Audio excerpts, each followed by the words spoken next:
on their screens. Thank you. The witness. There you go. Thank you. Ms. Roberts, how are you compensated for your work on the island? I receive a monthly salary. Other than this monthly salary, what other sources of income do you have? I get dividends and rental from family properties and businesses that we have. That's karate. Since you've been working for Mr. Depp, how often have you seen him? On average, 2-3 times a year. Sometimes it was longer, more visits. Sometimes I didn't see him Hello, for a period Jamie. of time, depending on what Good his to see schedule you. was or what was happening on the Jamie! island. Yeah. And how Oh, would you yeah. describe your interactions with Mr. Depp?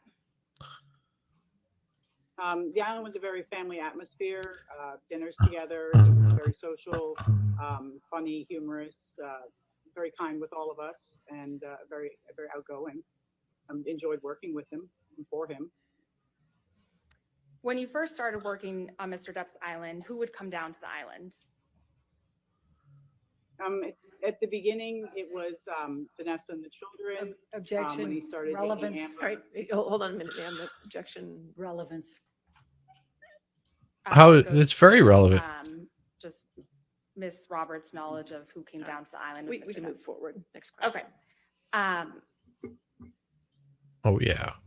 Miss Roberts, Miss Roberts, are you aware if Mr. Depp brought, or how often did Mr. Depp bring guests with him to the island? Hey, Hey. they're using Zoom. Yeah. Yes, he would bring Amber and Does it? Amber with their friends, and also That's how it looks I like had, for my on these classes. occasions, I had Paul Bettany and his Nice. wife and his children here on one of the trips. I'm gonna step away for a And minute. when did the Bettneys come down Okay. to the island? I'll be here. Sometime in the summer of July 2013. What happened when the Bettneys came down? It was a normal trip. We had an incident where I was asked to have Amber leave the island. I scheduled a flight for her to leave to go to Florida that morning, and then that afternoon I was told to bring her back, and I arranged for a flight for her to come back that afternoon to the island. When did you first meet Miss Sure, we Heard? got Vime here.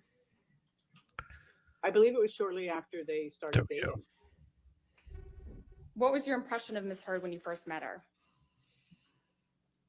Objection. Oh, they were very much in love. Relevance. Oh Jesus. Okay, go ahead. Next question.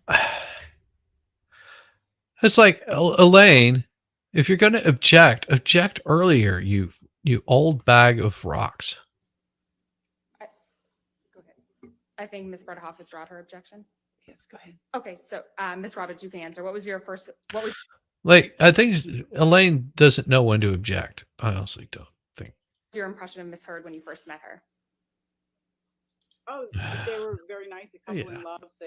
She cooked for him, cleaned up. They took care of each other. They were a very happy couple. When, if at all, did that change? With each visit, it changed. More of it was more not like an island life anymore. It was more of wines and more requests. Just simple things, toiletries, to have things That's here in right. place Mike's before not they playing. came or she. Oh, we came got as it, well. So it, luggage changed. We got more and more luggage. Just things evolved and kind of mushroomed a bit. How often would you see Miss Heard on the island when she was in a relationship with Mr. Depp? Unfortunately, too much. On average, every day, taking meals, cleaning houses, sometimes more. And how often would Miss Heard come down to the island? Way often. Too much. Too often. Probably the same 2 or 3 times a year. Sometimes 3 times with her friends and family and Johnny. Oh, wow. During your interactions with Miss Heard, what, if any, changes did you observe of Miss Heard? She was stayed the same old bitch she always was. No change Taking there. care of the cooking and meals, we then had a chef come to cook. It was more of a formal island with chefs and housekeepers and things like that. Changed, and Yeah, pretty much that. Ms. Roberts, were you on the island in August 2014 for Mr. Depp's detox? Yes, I was. Yeah, I Who was else was bringing on him the some island? some extra drugs. I flew to Nassau and met Johnny, Amber, and Deb. I flew them back to the island, and then a couple of Shot every time Elaine says, "What if anything?" Ms. No, Roberts, I I'm believe not you doing froze there that. for a second. I heard you say Johnny, Amber, and Deb, and then you were cut off for a second. a couple of days. Not into- on a couple days later, weekday. Dr. Kipper arrived. I'll take a drink of water every time she does. Never What do you gets recall about that all time that mean Mr. Depp all came the down to time. the island in August 2014? That he was going to be here. They were going to be here for an extended period of time, at least a month or longer. And so we provisioned for a month for the trip. And after about a week or two, they left. Where was Mr. Depp staying for the detox? In his house. Is that the same house that was just shown in those videos earlier? Yes, it was. How often would you see Mr. Depp when he was on the island for the detox? I was every day, but not face to face. Just from delivering some Crystal. replenishing the house, Only have delivering, white wine. supplies, waters, and things like that, linens, and changing things out. So glimpsing him, not a conversation as it used to be. Yeah, How was sure Mr. she Depp when you does. saw him?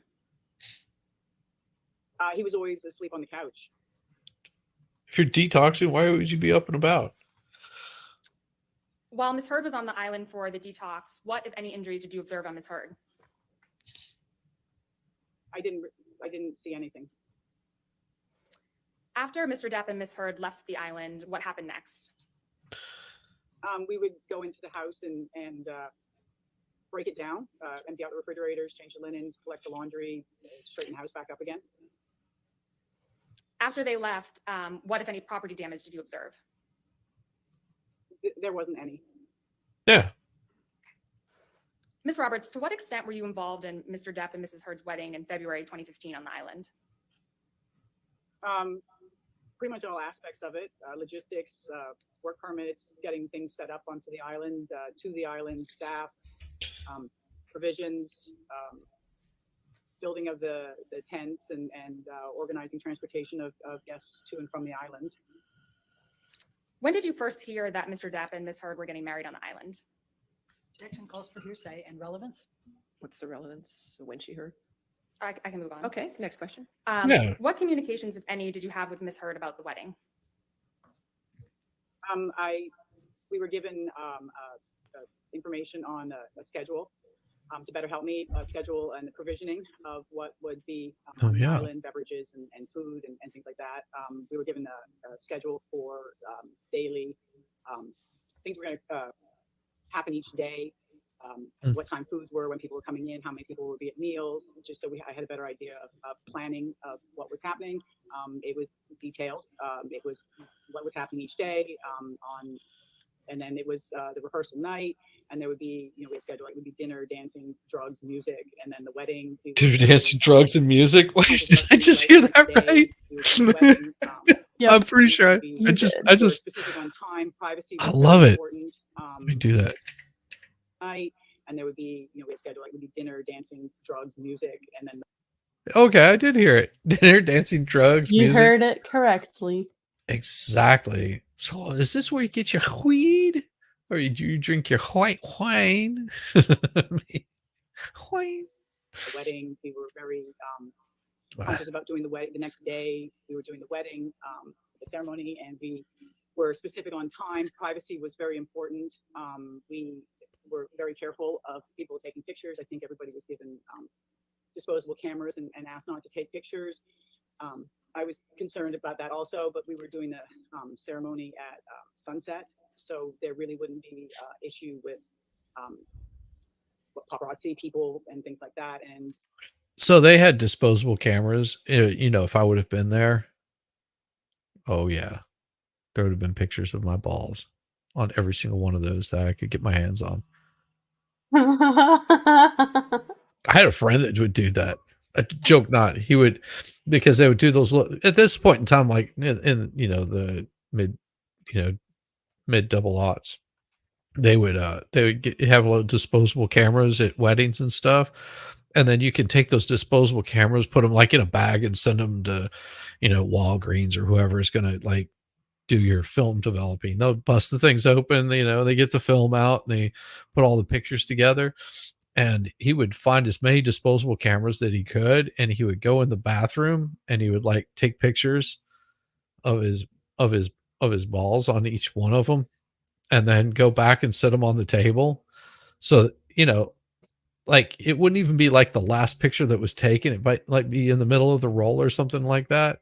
And you couldn't really tell what it was unless you knew what it was. Like some rando just pulling it up, you just like, not really looking at it going, oh, it's just a blurred shot.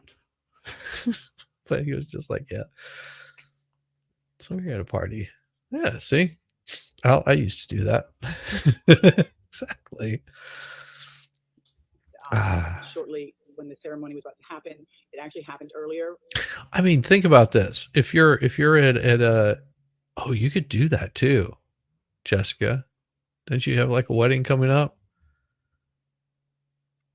In August. No, March. My cousin's So wedding. But I don't plan on going to that. You just what you do is you set someone else up to do it. Say, find the disposable cameras if they have any. Like somebody in that crew, it would totally do it. Just like That's not a bad idea considering I don't like that cousin. oh, that'd be awesome. Mm-hmm. Like, who did this? Yep. What's even scarier is if they go, oh, I know exactly who this was. I've seen those balls before. When it was scheduled, the bridal party, and Amber showed up early, and we were still scrambling for flowers and setting up and getting beverages and snacks down there. And there was a plane circling overhead. Good to see you, Hammer. It just kept on circling and circling and taking pictures, and the ceremony proceeded earlier than was scheduled. Did you observe? I don't see Jess doing it. Objection leading. All right, I don't have balls. How can I do it? No, taking pictures of somebody else's. I don't Oh. see you. Ms. Roberts, as part of the provision Nah, for the wedding, pass. did you order alcohol for the wedding? Objection leading. Sustained. Ms. Roberts, what did you order for the wedding in February 2015? I was given a list of food. I was given a list of beverages for wine, champagnes. I was asked to have Dr. Pepper and sugar-free Red Bull here because at that time that was what Mr. Sugar-free Depp Red wanted Bull. was, Oh God. was Dr. Pepper and sugar-free Red Bull.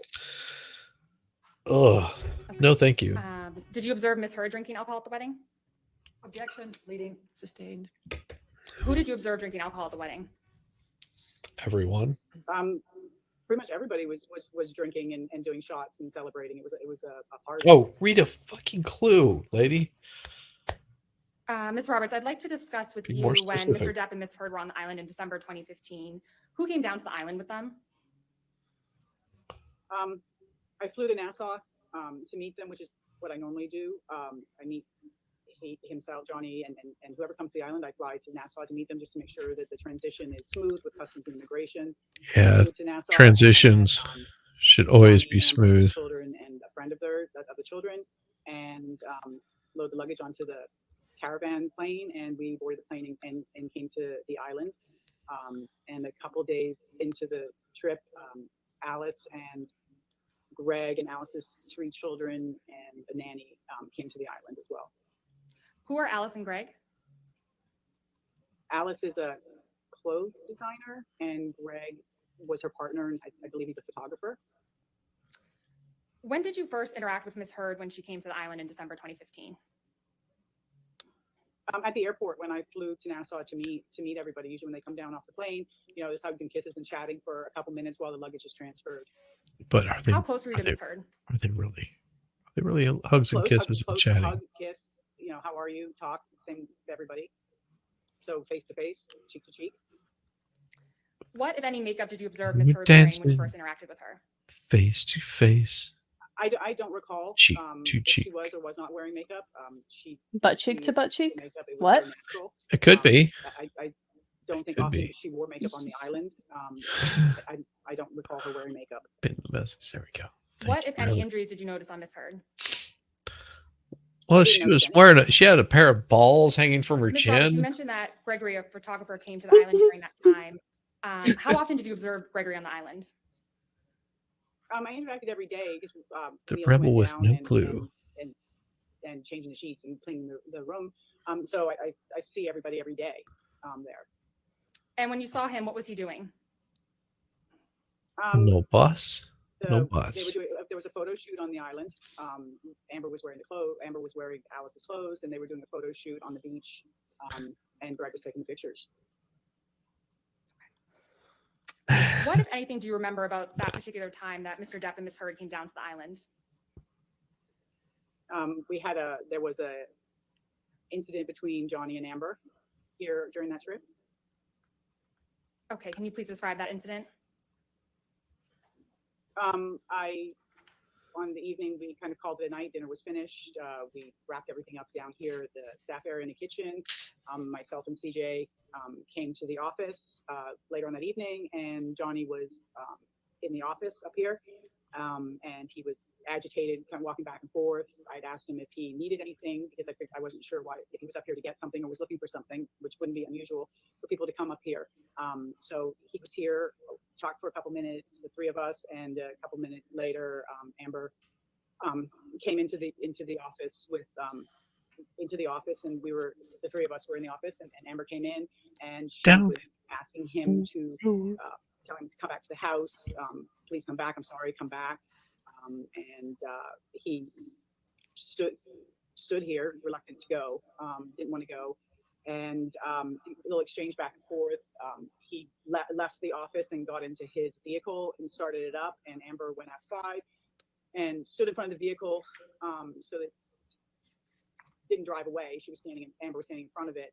And So I think I understand what you're asking. Who's this person with no cause? This is the person that would be in charge of the island that Johnny owned, that would basically staff. So she can attest. She's basically there to talk about how he would leave the state of his room, the amount of drugs and alcohol that were coming and going and flowing, and that kind of stuff. So she's basically just like the manager, probably, did dual roles and came in and cleaned and stuff like that. Because I mean, how much do you really need to manage whenever a person only there once a year or something like that? You probably handle all that stuff on the front end, and then you're like the lead person in charge. But whenever people are leaving, you're helping out with the rest of the crew to just sort of get out of there and get back to the mainland or whatever. John did his thing, but why would he not? I don't know. I was also noticing this attorney that's asking the questions. It's sort of, I think they picked the perfect person to do it, because she's not doing anything dramatic. Whereas even with like Elaine or Rottenborn or what is her name? Camille or Ben, like they tend to have a little bit more flair for the dramatic, whereas she's this person questioning, I don't know the attorney's name, but this person questioning is like very deadpan, and it's all just a matter of fact. Like, and you can see she doesn't get frustrated by, she'll ask a question and Elaine gets all like objection, hearsay or whatever, and she's just like, okay, I can drop that question and just move. And she just is like very like matter of fact, getting the like more information than like trying to prove some sort of point, which I think that both Camille and Ben are much better at.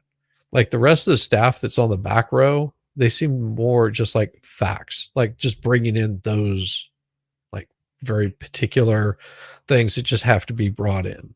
Like Camille and Ben seem to be a little more dramatic.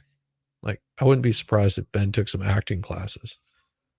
The dramatic pulling off his glasses and things like that. It's all very intentional. Again, she was asking him to don't leave. I'm sorry. Come back to the house. after a couple minutes, she got in the vehicle and they left to go up back to their house. What happened after they went back out to the house? CJ and I were still in the office and weren't really sure. Decided that maybe it would be best if we just drove up there just to make sure that everything was okay. And so we got in the golf cart and we drove up to their house, got into the parking lot, and his vehicle was in the parking lot, and you could hear them. You can hear them inside the. You could hear inside the house yelling. Amber yelling and Johnny answering back, and you could really hear what was being said. We stood there for a couple minutes, Just loud voices. CJ and myself, and then you started to hear it became audible. Amber was telling him that he was a washed-up actor. He was going to die a fat, lonely old man. Then you heard, "You hit me with a can." You heard Johnny say, "You hit me with a can," and then he came down the steps and So I don't know about you guys, but if you had the choice to be dying a lonely, fat, old actor worth quite a bit of money, and you're going, okay, I'll be fat, I'll be old, I'll be ugly, or spend another minute with this psychotic woman, what would it be? I think I know the answer to, because I know what mine would be.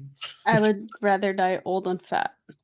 Yep, old, Love. fat, ugly, and washed up than die with her. Amber was behind him, and she had a bottle in her hand, was removed, and there was a brief pause in the moment, I think, of initial shock or Oh, cool. uncertainty of why Maybe we were there. I think I got you. neither Johnny nor Amber knew that we were there. Oh, you got me, huh? Ilhama. That's right. Oh, That's right, Hammer. handle me gently. Mm. I'll handle you. Yes! Yes!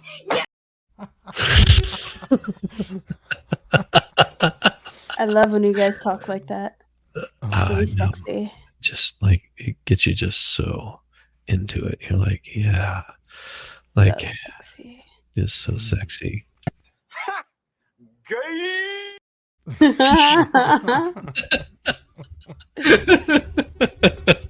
It was funny the other night when we were reading that McDonald's thing. Good Lord. Oh God, yeah, they were. I forgot about The that. McDonald's cream pies in Japan. Yeah, the McDonald's cream pies. Yeah, if you haven't seen that, then you just have to go back and check it out. Yeah. You only get so many opportunities to get all of this. The schmexiness. So how are you doing? How you doing? I hadn't seen you in a heartbeat. I'm good. I hadn't seen you in a minute. Yeah, right. I've been busy with work. Oh yeah. It's the new roles keeping me busy. So, oh, Jamie. Oh yeah. Yeah, look with She's the still cat mad. trick.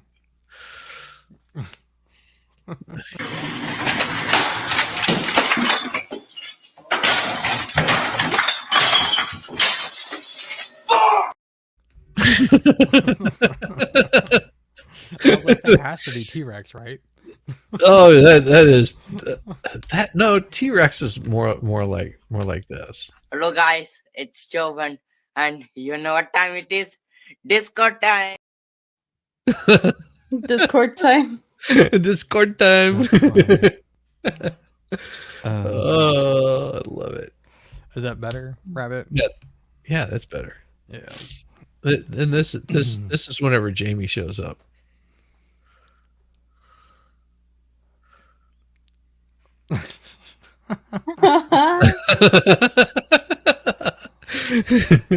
Oy vey. I love it. I love it. Yeah. Won't Yeah. be able to hang around a whole long time, but Hey, hang out. we'll make in some the morning. jokes. Especially at my expense. I mean, shit. Well, I meant at Amber's, but hey, you know. Oh, wait until I put music to it, Jamie. Show Jamie the other one. Do you have the other one from the other day? I haven't uploaded that one yet. Oh. I have not uploaded that one yet.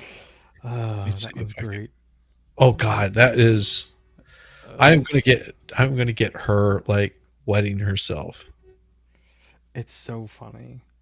Yes. It's ridiculous.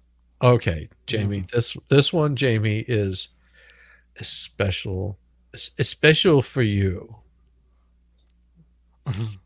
You ready, Jamie? Pay close attention. I can't do it. My tummy hurt.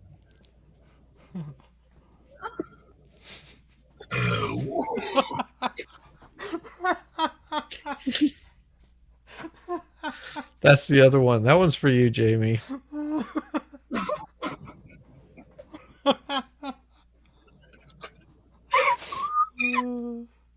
It's funny every single time. Oh no. You see it again, Jamie? Just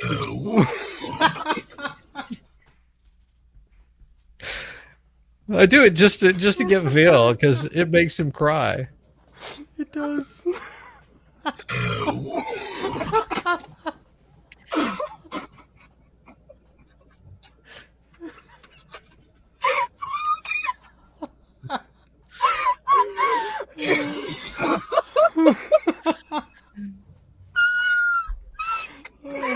It's getting warm in here.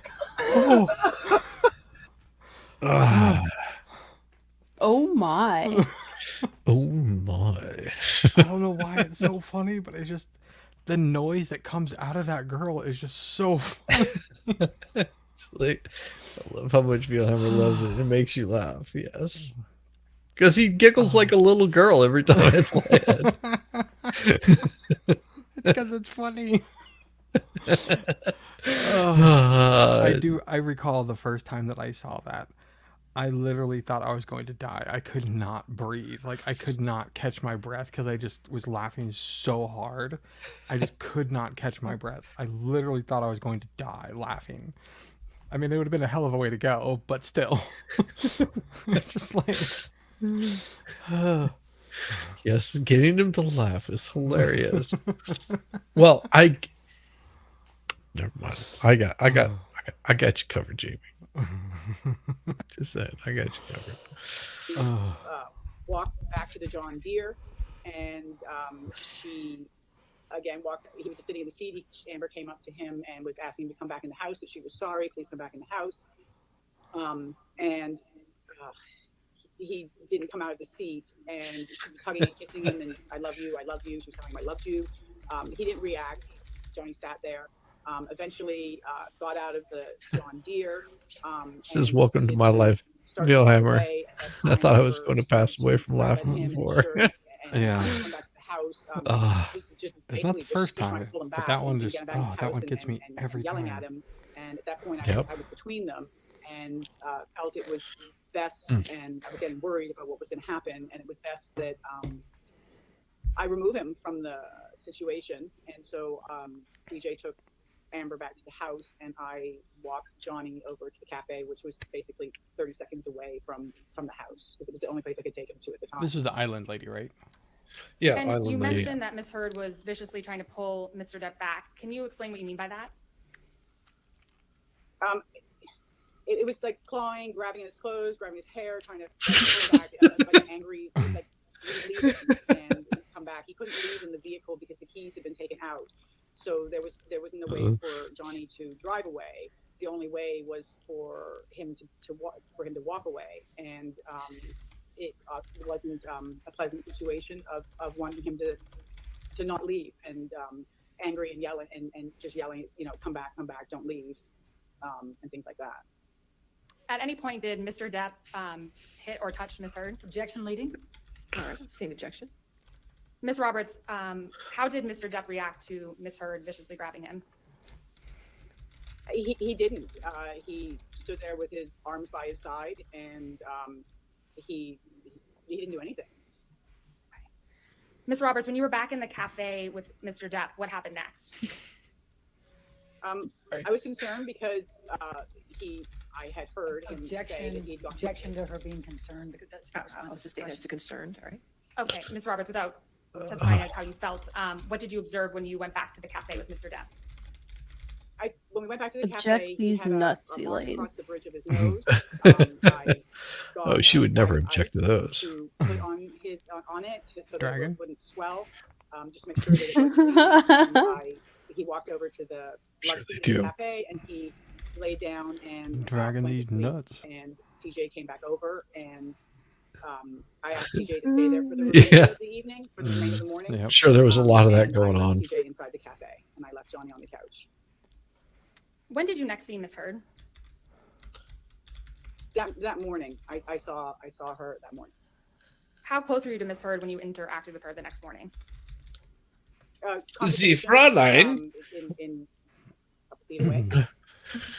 When you saw her, how did she appear? Like an angry woman. They had Why guests did they leaving. know Ooh. It was kind of a normal morning. Follow Gagger in the chat. He Went says, down to sounds the like beach the to angry see the sex guests leave. session. Oh yeah. Good What, if stuff. any, makeup was Miss Heard wearing? What was the note? He's awesome. Yeah. Again, I'm not sure. Damn She hilarious. wore makeup on the island. I've seen some stuff he puts in chats. What, if any, injuries? Oh, did you observe should on her? hang out with him. He's Oh, great. I didn't observe any. What, He's if any, injuries did you I mean, observe he's on Mr. from The a country mark that across doesn't the bridge of exist, his but nose. it's fine. It's from the Australia? No. Nobody- You can't be from Australia. Nobody can be from there because it doesn't exist. Exactly. Well, you can be if you can be from, a place that doesn't exist. You just can't go back to it. How do you go to a place that doesn't exist?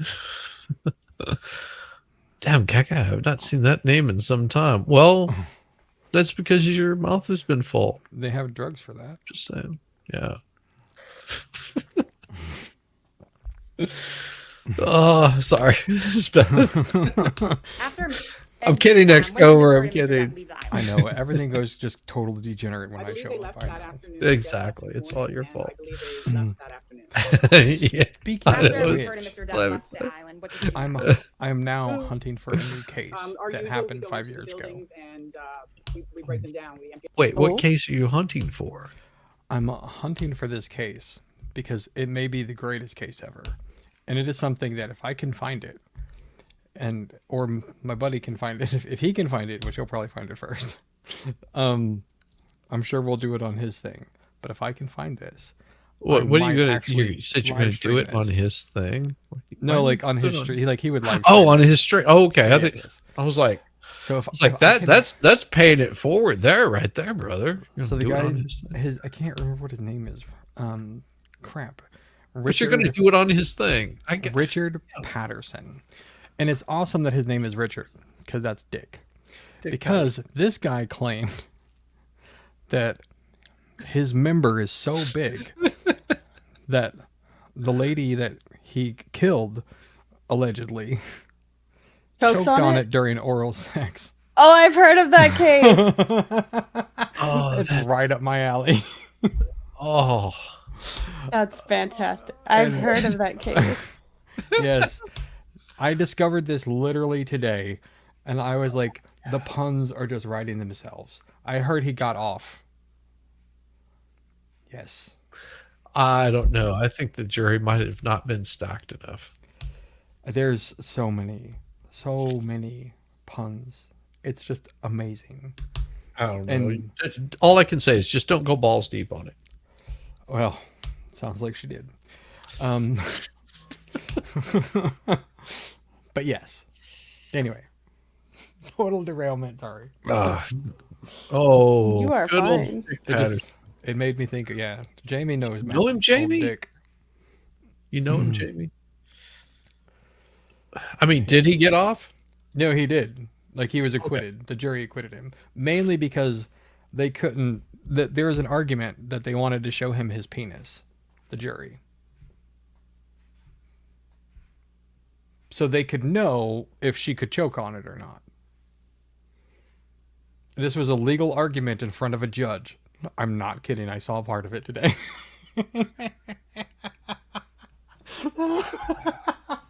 My God. Oh, it's amazing. See, why doesn't anybody send me that good stuff right there? I got tagged in it. And I was like, Oh, you got tagged in it. I wouldn't be bragging about that one. You just get all those ladies like,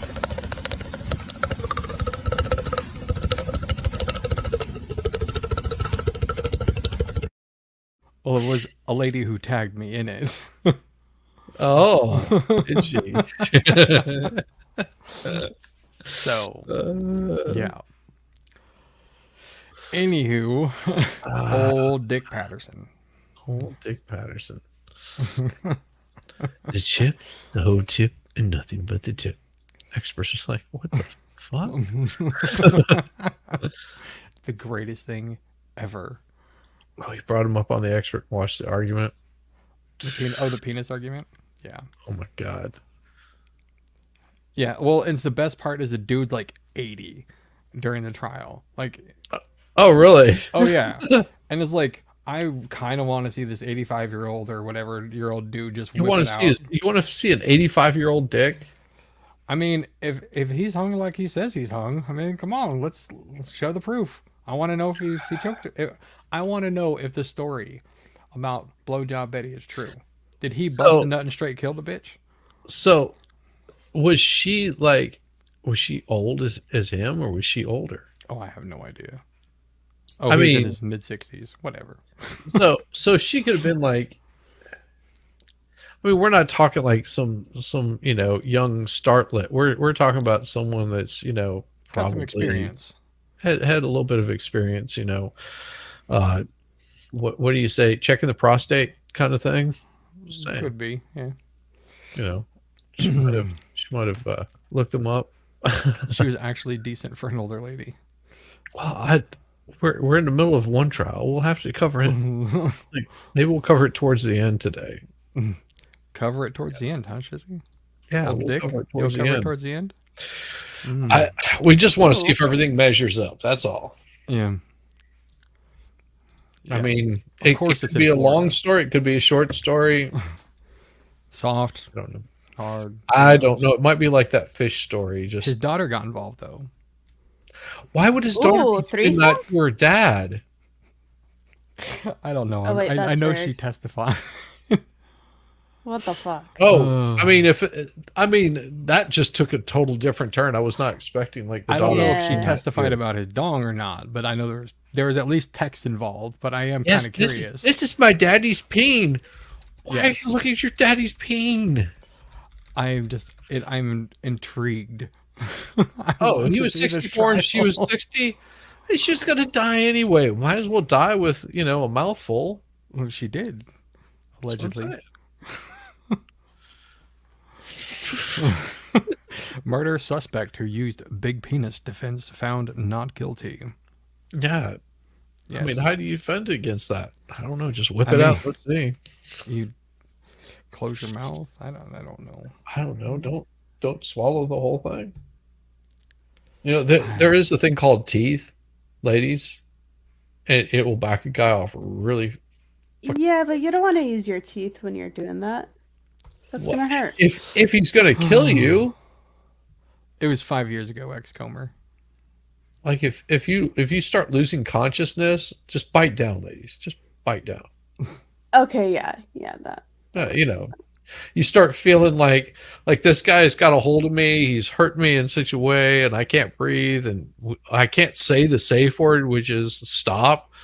And, and all you got to do is just bite down. I guarantee you, you're just gonna stop really quick. Those jaws clamping down. Oh, I need to see this, Jamie. She Pharaoh clipped you guys talking about it. Oh, that's right. I'm surprised Jessica was so interested in that threesome.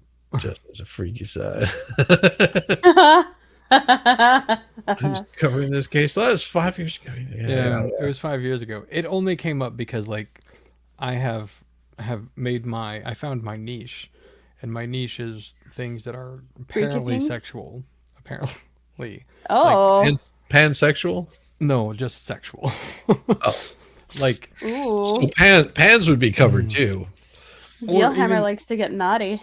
even anything That's it. remotely apparently sexual. Like, we talked about this the other day about the guy, the skier. His name was Cummings, and then the guy that he self-defensed against was Areola, but Areola shot him in the face first. Yep. Squirted him I in the remember face that. first, and then Cummings ended up shooting Areola in the chest. And he also sprayed all over the wall. I mean, it's just apparently it's my thing. Yeah, in senior condos, we all know that seniors are freaks. Just remember, Jamie. The what? Just saying. No, like your mic Okay. actually broke up. Yeah, No, what'd you it's say? not me. My mic broke up. Yeah, like when you Yeah. said whatever it was that you said, It broke cut up. out when you Oh. said something. I said, Jamie, at some point you will be a senior. Mhm. So you're saying you're going to wait until you're a senior to get freaky? Damn, girl. No. The refrigerators, garbage, Youth is wasted on the young. take all the perishables out of the house. That youthful vigor. Straighten the place up, take the linens away, things like that. What did you observe when you went through that process? You're not a senior. The island was. You are the not a island was senior. like when they I'll be arrived, back. Maybe in high school. thing that was different was Mama the- Reloaded is there was yelling my the, name for liquid some reason. on the deck with a can, I believe, of mineral spirits. We'll yell your next name to it, also. which had leaked out onto the deck, and then in the over the railing were paintbrushes and art supplies, paintbrushes. Yeah, we're gonna yell her name also. We just yell it. Jessica. Jessica. Yes! Yes! She's gonna get so mad at us. It's just Stop it. Get some help.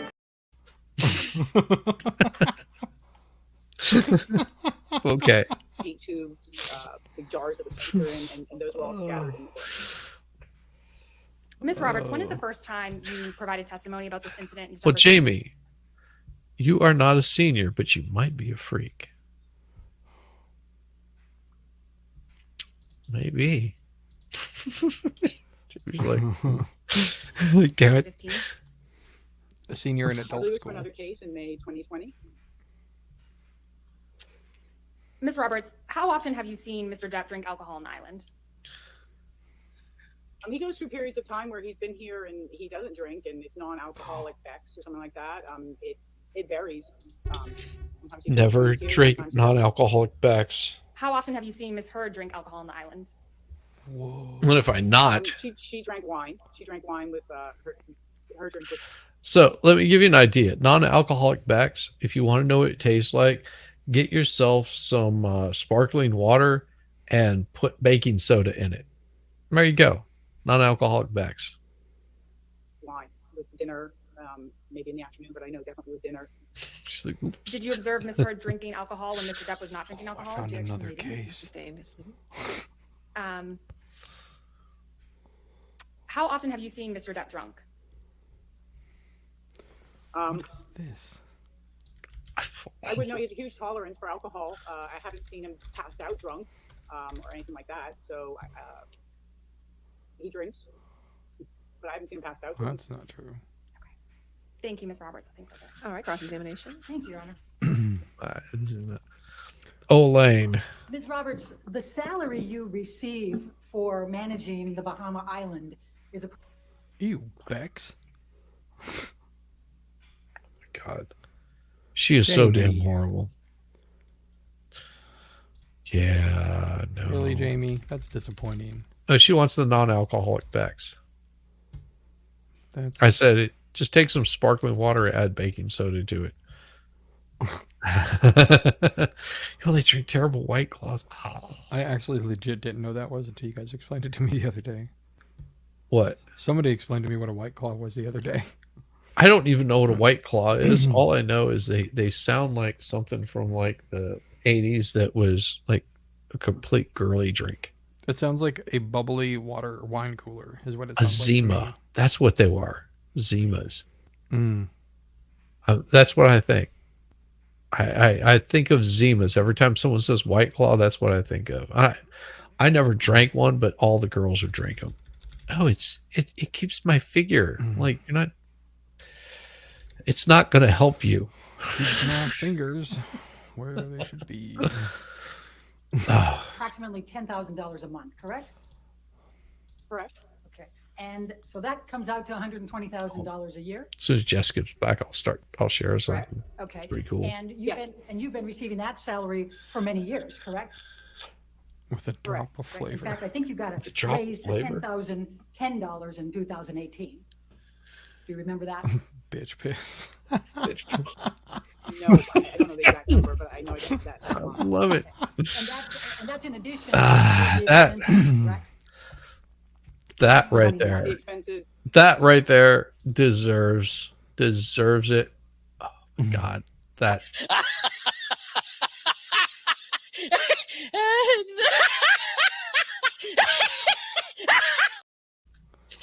yes. That fits it so perfectly. That is like funny. Pink champagne and beer. My wife likes these what is it? And I thought she was full of absolute garbage when she started talking about it's in a can. I joke not. It's just like a sparkling wine, almost like a prosecco in a can, but it's enough that she can. And she's got like these little covers that she puts over it whenever she can't drink the whole thing, because it's basically a half bottle of wine. But they've got, and it's not that cakewalk or something like it. It's something else. I can't remember the name of it. But she'll sit that, do that, you know, with her girls. She'll just be sipping on that, and she likes it. It's Sipping good. on gin and juice. Oh yeah. I know, I've had some of them before. They're not bad. Sipping on jam and juice. What's wrong with you? I don't like jam. Running the island. You get a salary every month? I'm not sure what you're asking me. So the other people that are on the island, to the extent they work, they get a different salary, right? Well, yeah, I'm their fucking manager. And all of the expenses you have, you talked about what you have to do to provision the island and everything else and run it. All of those expenses are paid separately, correct? Correct. Okay. And you said you've been managing this. What is the point, Elaine? Jesus Christ, get to your freaking point. Oh my God. It's because they got paid because they were employees. Then yeah, okay. They're bought off. You're an employee and you're not paying to do all of the maintenance on this place. Correct? That's separate. So you're getting paid a salary. Yeah. I mean, do you expect me to work for free? What do I look like, a slave? Like, fuck off, Elaine. Yeah. Just no. She cannot make a point to save her life. Island for 15 years for Mr. Depp, is that correct? Approximately, yes. All right. Now let's talk for a moment about found those two another trial. videos that you testified to were part of the house. Oh my! The first video was missing. Hey, Young. Oh, I still love your new icon. That's pretty dang awesome, Young. So, did you see Young's little icon there? I did. I was here when we created. Oh, that's right. You were here. Yeah. I haven't heard you actually swear. Well, fuck. Yeah. Yeah, I swear. Oh my. I swear. I Like the swear. moon and the I swear stars. sometimes. I swear up and down your leg. Both the closet and the bathroom, correct? That was swear. That was bitch piss.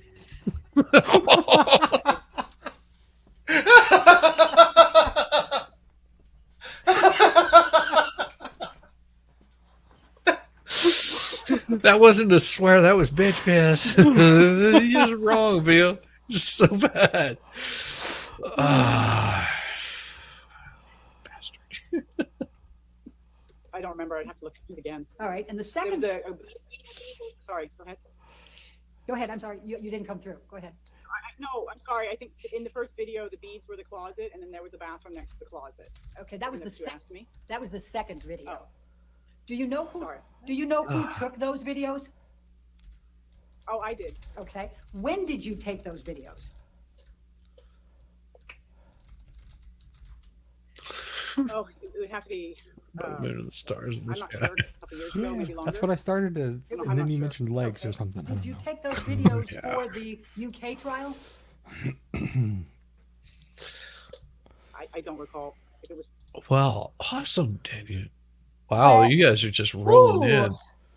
MLS raid. Awesome. Welcome. I know. Welcome. Time to behave. Daniel Young is like, I beat you, Daniel D. Yeah, he might like that. He might like that. You never know. He just might go, that's pretty good. Getting beat by Young. Yeah. Just saying. We've seen that leather outfit you wear, Young. You know, he might be turned on by it. I'm kidding. She doesn't wear leather, it's lace. Just For that.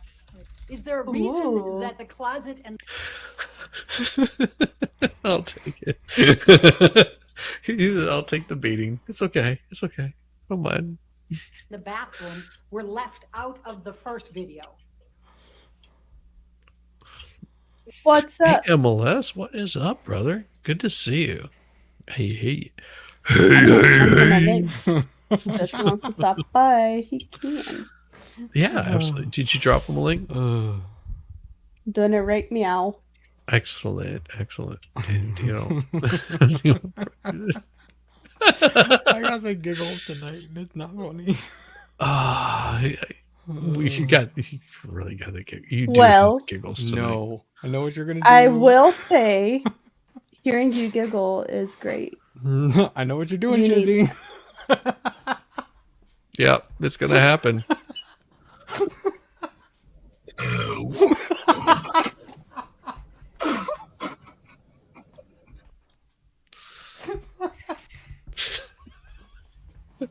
You will not run Love this stream. Love it. No, it's fine, Young. If you were on the stream, I guarantee you That's show what I up said, Baldo. in leather, you can ruin the stream all day. Veilhammer would like appreciate it if you would ruin his stream in leather. Mm-hmm. She's gonna show up in like some cat outfit, you know. Did you hear how he said, mm-hmm? Uh-huh. Yeah. It He's did. loving it. Now we know what his kink is. Yep. Leather Leather. lace. Leather with just a touch of lace. Oh, what a good time. But only a few things. Yes, less is better. The less leather you wear, the better.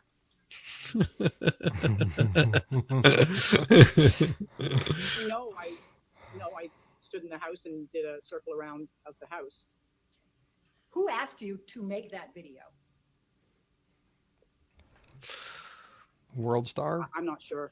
I'm not Good sure. to see you. Was it Mr. Waldman? Adam Waldman? I'm not sure. I don't know. Can't recall? I can't remember who asked. No, I can't. Oh my gosh, really? I love it. That if you show up just wearing a belt, I'm in. That's it.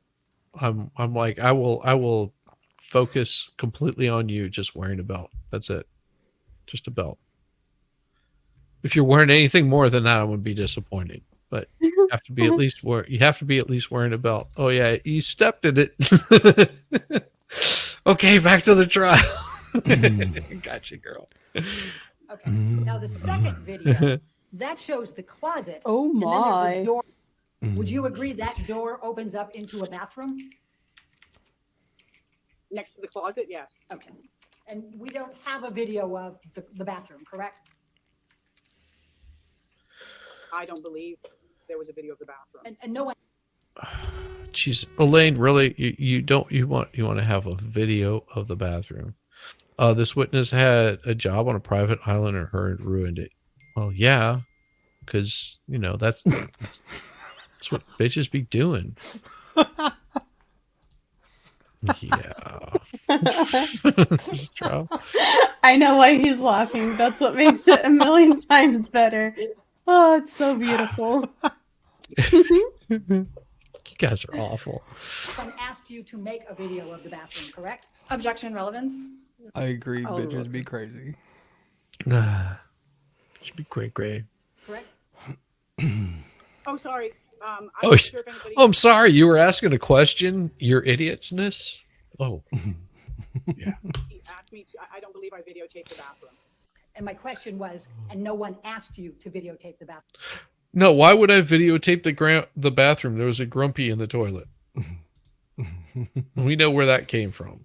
It definitely wasn't from a Yorkshire Terrier. No, it was not. Correct. Okay. Now, let's talk for a moment about the logistics of the island. So Mr. Depp's house, we've seen the inside of, and you said that the cafe was a 30-second walk, I think you said. How many yards? Yeah. At least 6. I don't know. I walk it. It's. Oh, Jesus Christ. How many yards? 30 seconds. Elaine, I'll tell you what, walk for 30 seconds and you count out the fucking yards. How's that? Jesus Christ. What kind of question is that? Well, it depends on what she was smacking Johnny with. Isn't this for the Heidi paint can or Brady something shit. comes into play? The paint can? Or something? There was like a can. I remember there was like a can of something that comes in and like Elaine gets all butthurt about it. Oh, Elaine gets butthurt about everything. Elaine gets butthurt because she doesn't get laid. Well, it's just because she's got a tight I've ass. decided. Elaine's got a tight ass, so that's why she gets butthurt. And Jamie's right. Her stupid little Heidi braids trying to look wholesome. She is not trying to look wholesome. She is the queen. The queen. The queen. She looks like what's her name? The what was that little dude with the funny mustache? His girlfriend, Eva Braun. That's what she's trying to go for. Look like Eva Braun. Telling you, look it up. Tell me she doesn't look like Eva Braun. Oh, all right. Let's see. Yeah, once you got it, just share the picture of her in braids with her braids up. Let me see if I can find braids. Eva Braun with her hair like up. Yeah, you know what I'm talking about. Talk about butt hurt. I don't have it. MLS 301.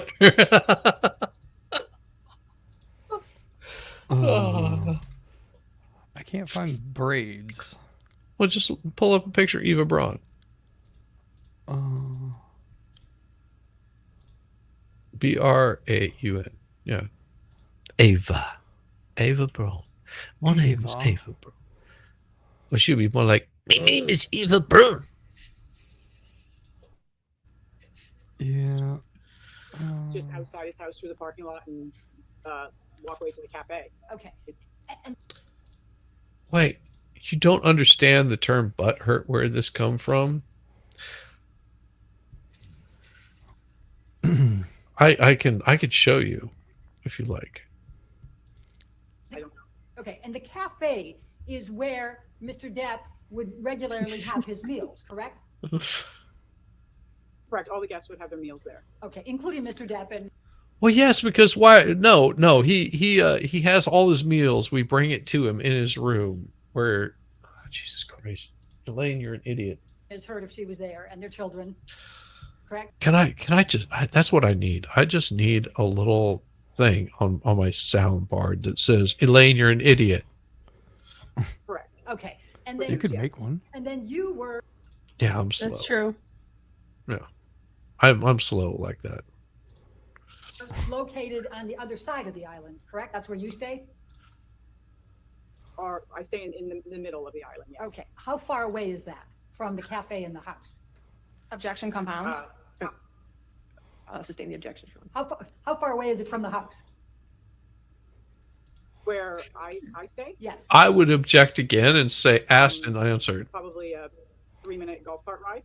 Okay. 5-minute walk. Okay. And then when other guests come, I think you were talking about tents. Do they stay in tents?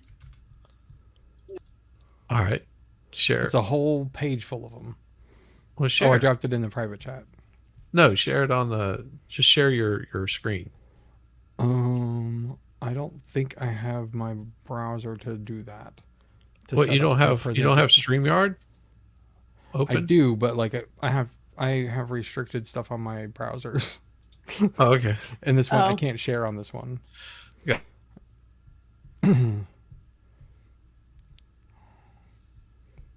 I use special browsers for certain things. Gotcha. Mhm. Oh, Jesus. Porn site. Why am I getting... Oh my. Why is that? Jesus. Yes, Getty Images is a porn site. Oh my gosh. Oh, wow. I did not realize it. Yes. It is shady, Jamie. Oh my. No way. I did not realize that. That's what they I'm call not- an Adolf. Yeah, I'm not showing that. No, I won't show that. That just get me in trouble. Yeah. I'll let you guys do the research on that one. No, the tents were Iris, I was just talking dirty about you today. Hola, mommy. Hola, mia.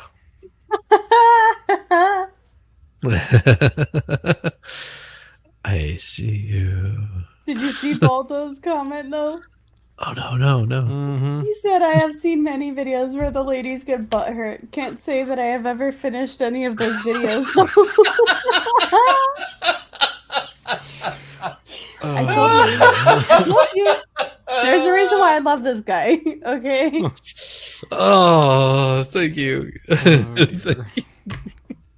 What is just playing? I'm playing Mistwood Manor, Snafu. Yes. She is playing Mistwood Manor. Wait, what? How Or dirty. Mistwood Mansion, escape room game. That Yeah. Abomination says can relate. Hey, look, you have a new friend there, Baldo. Yes. I think he's over in Shizzy's chat though. That's okay. He's in both of our chats, I think. Yeah. Oh wait, Baldo's in my chat. Yeah, Baldo's in just chat. You have a new friend. We always have new friends. Oh, look at this. Oh my. Talking dirty about my girl Iris and I missed it. Yes. And Sea I don't swept. CC. I will He's in Shizzy's chat. I will talk dirty all the I thought I time had both of them about up. Iris, about Sea Swept. Yes, all the time. we were asked to, just in case somebody wanted to stay there, but people didn't stay in the tents. They stayed in the buildings here. Okay, so how much? At the same time, I mean, if you can't handle more than one woman at a time, then there's something wrong with you. Just saying. Like, look at how many digits I have. I'm kidding. That just sounds wrong. It's because it is wrong, Shizzy. I'll keep my tongue in my mouth. Handle in the buildings for other guests. Okay. I'm not talking about the house, Mr. Depp's house. We've seen that. But how many people can actually be accommodated in the buildings? We have a I get that a lot. Sea Swept. I get the quite a bit. 2-bedroom yurt on Brando Beach. We Hey, have Pixie. Good to see you. a beach Hi, house, Pixie. which has a bed in it, and then we have what we call a roundhouse. Do you know how awesome Pixie is? Like, really, Pixie's pretty damn awesome. Yes. I have like Pixie. 2 hands and a face, and well, that's about it. Yeah, that's all I got. Just 2 hands and a face. House, which has a bed in it as well. Okay. Now, when Mr. Depp and Ms. Heard were visiting, Well, you whether got a they had fan. children there or His not, sound daddy. typically, would you bring the meals to the cafe? I don't know who started that, for but each of the meals? Sometimes I would take them to the house. It depended on where they wanted to eat. All right, and then typically, would you join them for the meal, or would you leave the meal and then come back and clean up afterwards? Objection compound. I'll sustain the objection. All right, we'll take that one at a time. Typically, would you bring the meals to them? Myself or one of the workers here would take the meals. Okay, how often was it you that would take them? How often? Maybe every other day, every day. It depended on how, if people were eating in their buildings or eating together. All right, and would you stay and eat the meal with them, or would you leave? If we were invited for dinner, we would all eat together. She only gets Irish whenever she's wanted to be a redhead. Yeah, I think I knew who started that. C. It happens. Oh yeah, I forgot I did that. What did C do? Oh, she said it wasn't her who started the whole sound thingy. That's okay. I got you covered. I'm pretty sure I know who it was. What? Take the food to the places and leave. And then would you be called to come pick them up? No, we would sometimes go back in the evenings on our own. Okay, if you're wondering about the sheets behind her, these were the sheets that were on Johnny's bed during the grumpy. And picking up and turning the lights off, and sometimes we would do it in the morning. It depended on what was happening. Okay. So other than bringing them, She said we would do it in the morning. How often did you interact with Mr. Depp and Ms. Heard during the day? That's the best way to start your day. Yeah. On average, every day. Every day. Yes. In what context other than delivering the meals and picking them up? Just seeing if anything was needed, if everything was all right, There's a things like turd that. in your Generally sheets. passing them if they were walking or in the office. Now, would it be fair to say that you weren't spending 24/7 with them? No, I didn't live with them. No. Okay. Oh, Jesus Christ. No, I was not their concubine. But let's see. I could tell you whenever Amber was, it was that time of the month.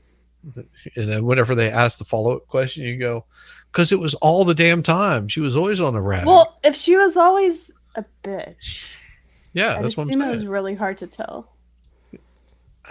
Yeah, but if you're cleaning out their hotel room, their place of residence, you tend to notice these things. Just saying. Fair. I mean, they'd be like, oh, okay, it's that time of the month, staff. Don't get in her path. I was like, no, we avoid her anyway. Like, stay away from her. She's cray-cray. And would it be fair to say that you don't know? I'm being a really ass about her. I am sure, and I cannot be positive on this, but I would like to think that there are good points to Amber Heard.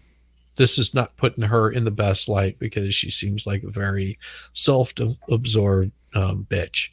But I think that somewhere in there's a human being. Just saying that I think that she has the capability of being nice to people. It's just, you always make someone look as worse as that you possibly can. I mean, think about this, Jess. And you've met people where you're like, yeah, these people are complete assholes, but sometimes they show a good side. They're not always. I've run across very few people that are very, very evil, like absolute evil. Just saying. Yeah. Yeah, someone has to. I mean, why not? I suppose you can give her a little credit. Oh, I can't show you that. Can't show you my like button. What they were doing? Not showing my during tickle times that stick. You weren't passing them by or bringing meals. I agree with Baldo here. One good point is she probably, yeah. So you wouldn't Yeah, know what I would happened, agree. What would be taking place? I mean, in she house is for Depp. one, so Correct? it would make sense. You wouldn't know whether Mr. Depp was taking drugs, correct? Correct. And you wouldn't know whether Mr. Depp was drinking, correct? Incorrect. because I know what he drinks, and I could count the empty beer bottles or empty whiskey bottles or wine glasses or whatever the fuck ever. So yes, I could tell you if he was drinking or not because I know what he drinks, and he wasn't drinking. He drinks Beck's, Yeah. you know, alcohol free or some crap like that. Mhm. He drinks Zimas. I mean, come on. I would only know by cleaning up. And you wouldn't know. There you go. Well, you wouldn't know from cleaning up necessarily whether it was Mr. Depp, Ms. Heard, or somebody else, would you? That's a horrible question, Elaine. You should have never went there, because my answer to that would be, and I think that's going to be your answer, is Johnny had very specific tastes, and Amber wouldn't. Let's put it this way: Johnny wouldn't be drinking, you know, cock juice, whereas Amber, that was her drink of choice. I'm sorry, what? Objection, compound. Overruled out loud. Go ahead. Did you say Please continue. cock juice? What? You accusing me of saying things horrible? I was just clarifying to make sure that I heard what I actually thought that I heard. But he wouldn't.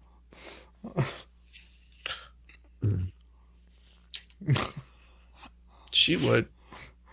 Jamie, just don't ask that question. Do I? If I? Oh, Jamie. Can I ask a question? No. Yes. Feeling a little spicy tonight, Bill? No. It's okay if you know. No It's judgment. spicy. You're feeling spicy. We make that happen. Oh.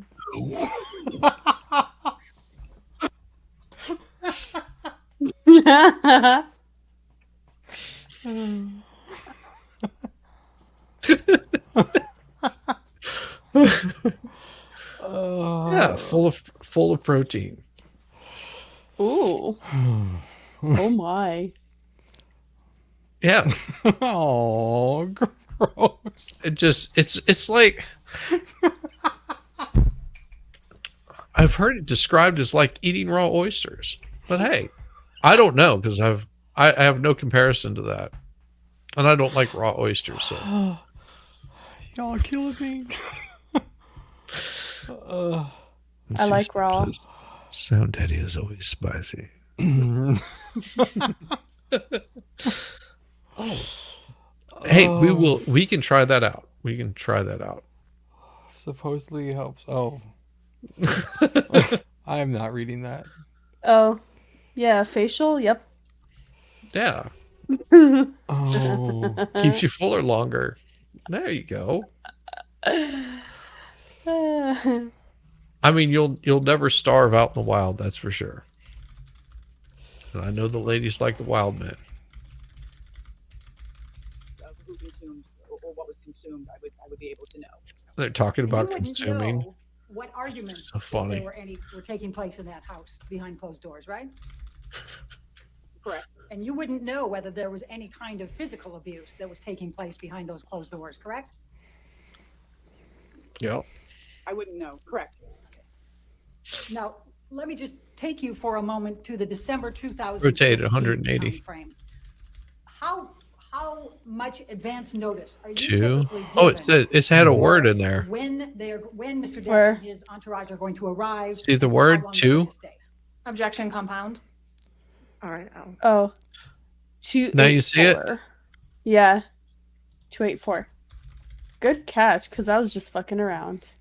There you go. I'll sting deduction. Facial is like Write it Jody down. Aries. How much notice are you given when Mr. Depp and his entourage are coming?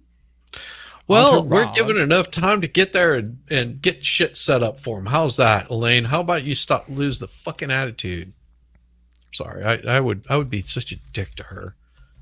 She needs abused. Yes. It varies. Sometimes it's a couple days. Sometimes it's a couple weeks. Oh, did I actually figure a puzzle out just by seeing it in your back screen? Yeah. Oh. I was just messing around. I wasn't even trying to figure it out. Like, Oh. I just saw that. tend- I was like, oh, it left some words, and you were just like, huh?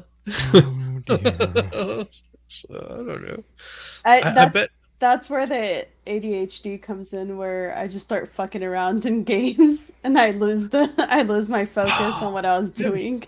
I do that shit all the time. Like I have the hardest time with like Grand Theft Auto because I get so sidetracked on like little side missions. Red Dead Redemption, I'm the same way. I like running over all the ho-hos. Oh, GTA. It's so fun.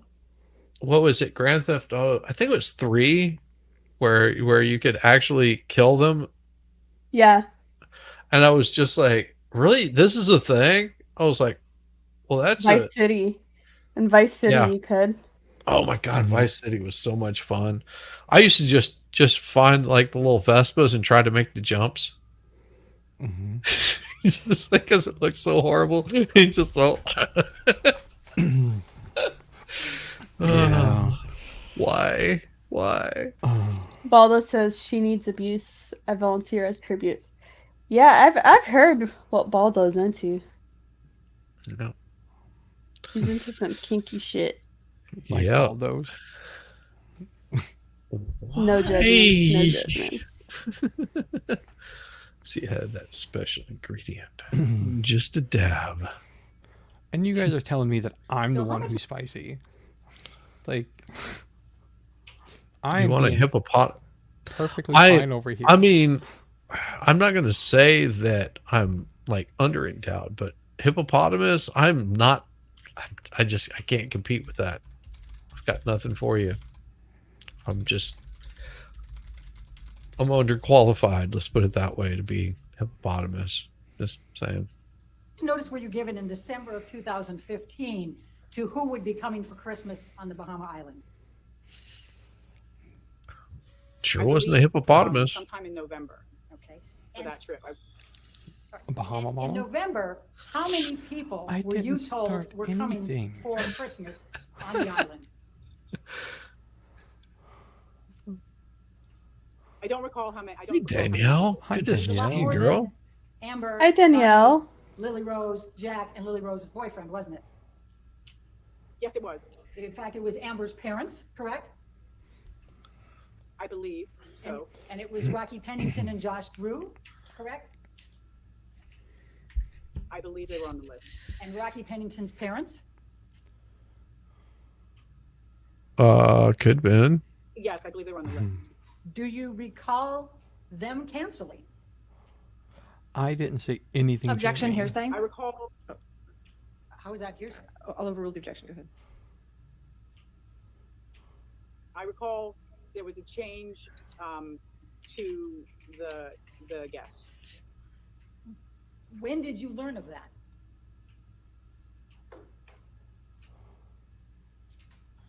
I don't recall. Maybe a couple weeks after. Maybe it's beginning of December. Maybe middle of December. Do I'm you, not sure. She has do it you right. recall if it was after December 15? I don't recall. Did you think that was a little strange that here these people were going to be? Sea Sweat. If you're dirty, don't worry. We will bathe you. I Gently. am not a troublemaker. What the hell? Why all like y'all ganging up on me? Sure. Come on, we're just trying to listen to trial here. Jeez, what's wrong with you? I'm a what? And You see what Daniel said? He's just like, come on. He's getting all turned on by your talk. I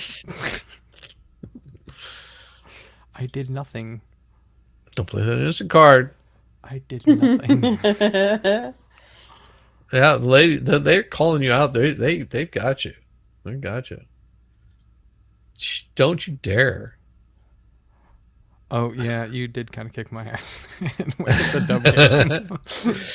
Just taking what if any lane. Yeah, nobody. That's like nobody would drive in lane like an emergency lane.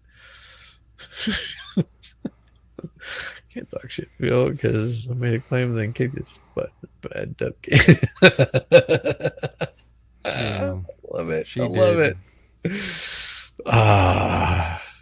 Well, sometimes you just need that whooping. Objection. Christmas on the island and suddenly they cancel? Objection, relevance.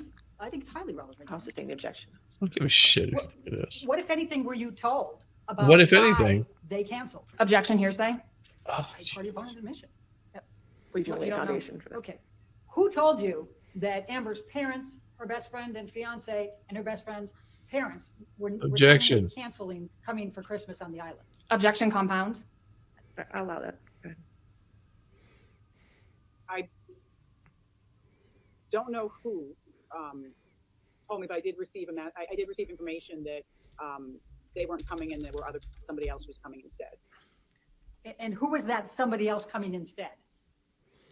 Well, it wasn't Amber. Alice She and- don't come. It would be Alice and Greg and the children and the nanny. And they were coming later, right? They would be joining. That was, I think, was the words. Okay.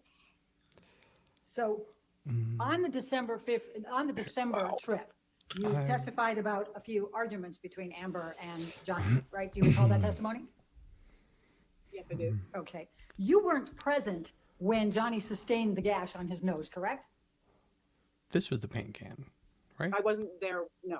Okay. And you weren't present when the mess was made through the paints that you've described, correct? No. And so you don't know whether there had been a physical altercation and that led to throwing a paint can to try to slow down Johnny, right? No, I just heard yelling in the house. Okay, but that yelling in the house wasn't necessarily the same time, was it? You don't know, do you? No, it was all in the same. Okay, no. Okay.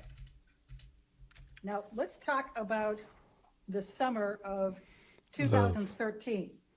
Are you aware that Paul Bettany claims he's never met Amber? Objection, relevance. What's the And call for hearsay. She testified that he was there on the island. with her. And call for hearsay. I can ask the question and see if she says. All right, I'll allow the question. Go ahead.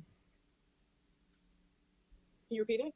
Are you aware that Paul Bettany has said that he never met Amber Heard? No, I'm unaware.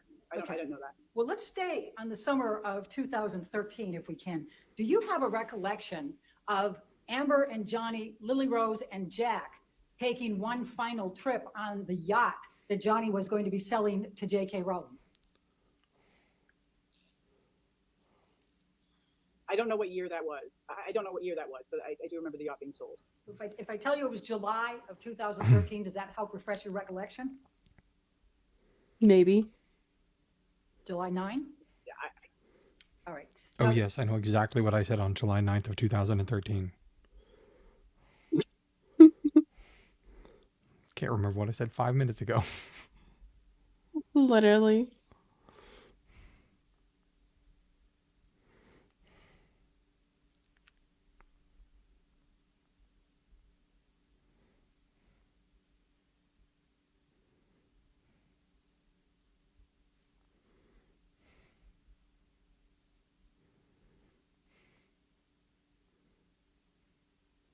Oh, did you hit pause? Nope. That's dizzy. Oh, Yes, I He's playing- paused. See, I was all muted, boomerang it. see, So, y'all just so- making shit up now. Danielle, can I show this? All you have to do is just give a thumbs up or something. Let me know if I can show it. I don't want to get you in any trouble or anything. It's dirty. Oh, it is so dirty. Oh my God. I dispute that, my. Iris. If you see this, you're just going to be, it'll be very exciting. Let's put it that way. There's two women and a cup. I just need to know if I can actually show it. Okay, I'll show it, but only for a second.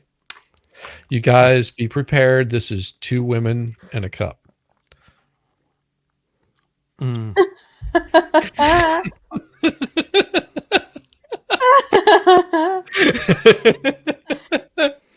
Daniel's like, no. I thought you were serious. I should go get mine. That's awesome. That's Wait, awesome, wait, Daniel. wait. Hold on. Vilheimer said I should go get mine. Does that mean you're going to turn on your camera for us? Ooh, does it? I did not think about that before I said it.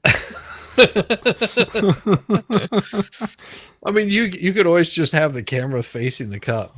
You know, hold the cup where it's supposed to be. That.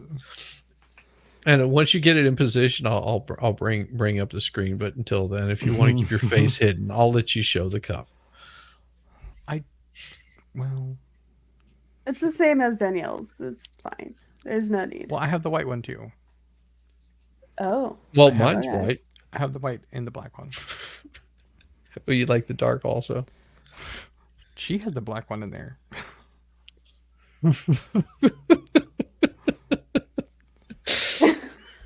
I'm gonna come. Cutest thing ever. I'm gonna come. That's because Danielle's cute. Danielle I makes know. that picture cute. She is so adorable. But yeah, I had to do that. I had to. You know.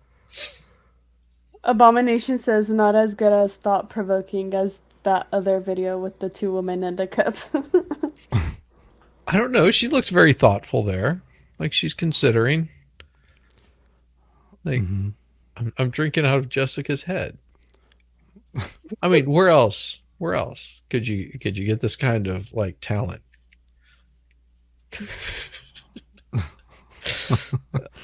I need a Jamie cup now. We all want Jamie's cups. Oh dear, Shizzy. What? See, now you have C diving into it. I had a bad choice of words. We're talking about cups? Yeah. Big cups, small cups. I mean, I like all size cups. Yeah, you do. I mean, if the... What can I say? Exactly. She's representing the girl, just Junior. I have many thoughts. Being provoked by that image. Yeah. Yep. Hey, you know, that's how it goes. I mean, sometimes you just get it. Sometimes you don't. Oh.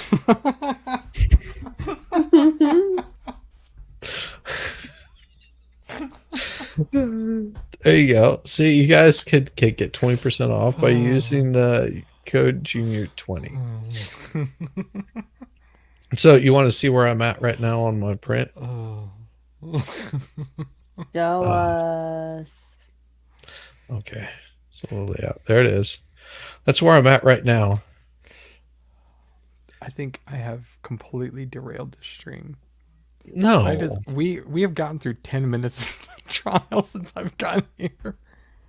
No, you're I mean, good. if you wouldn't do it, we would have anyways. So it's not. Yeah, we do this shit all the time. I mean, we're professionals at something. I don't know what it is, but as soon as we figure it out, we will let you know.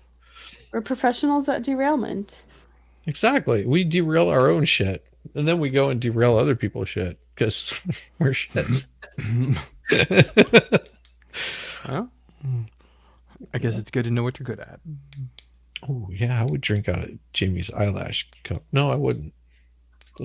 That's disgusting. Do that to me. Shame on you, C-Swept.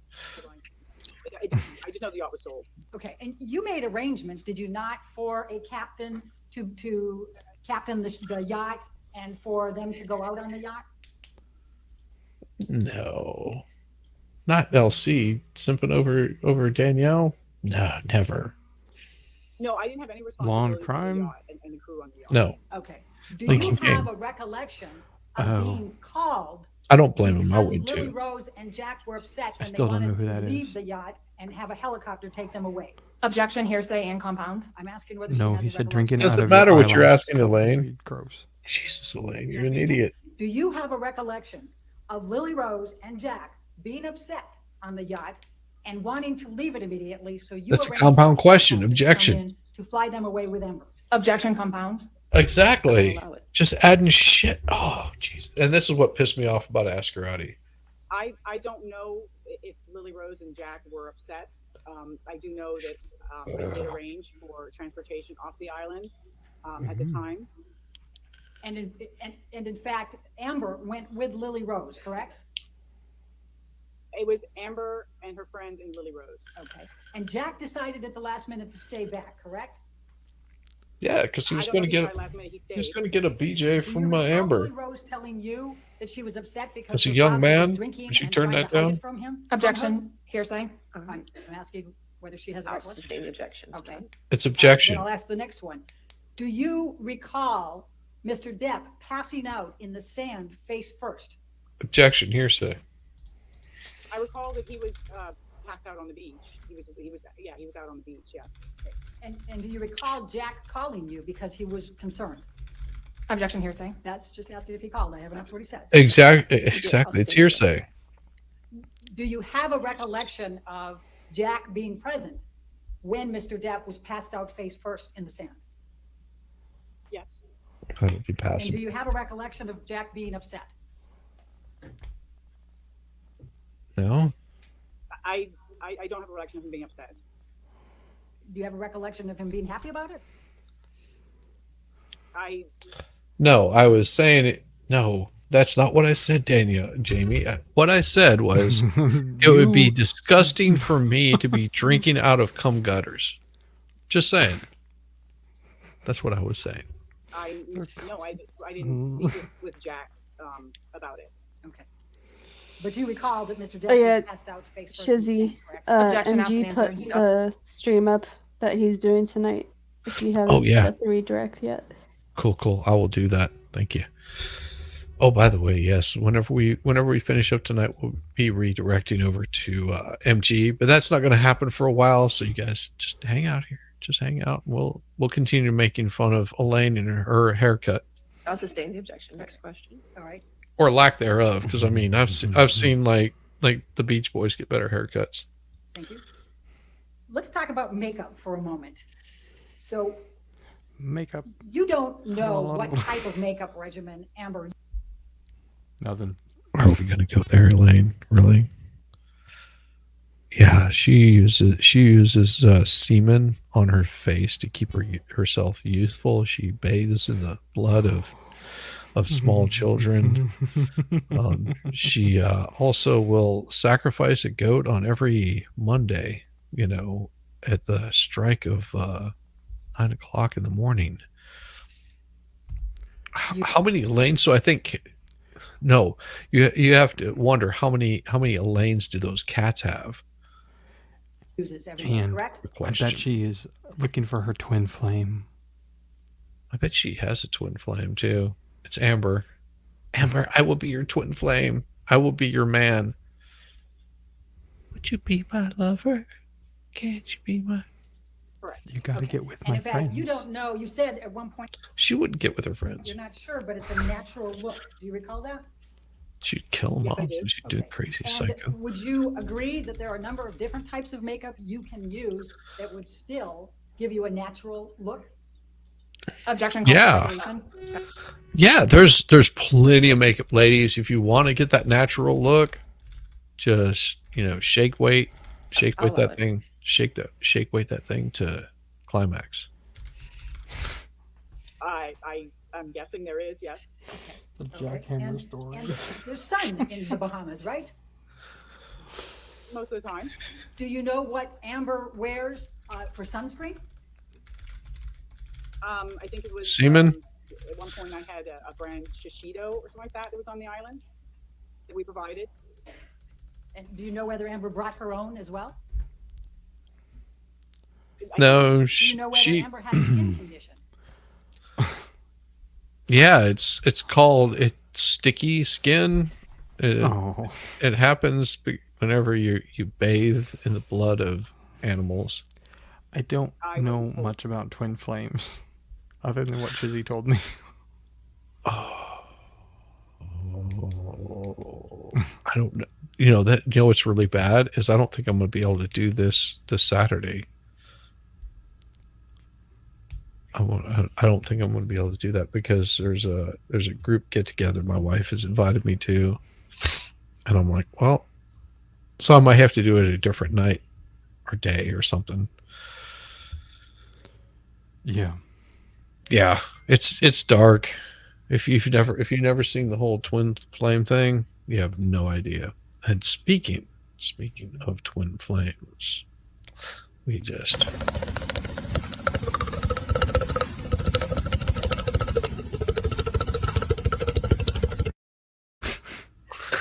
hey Danielle.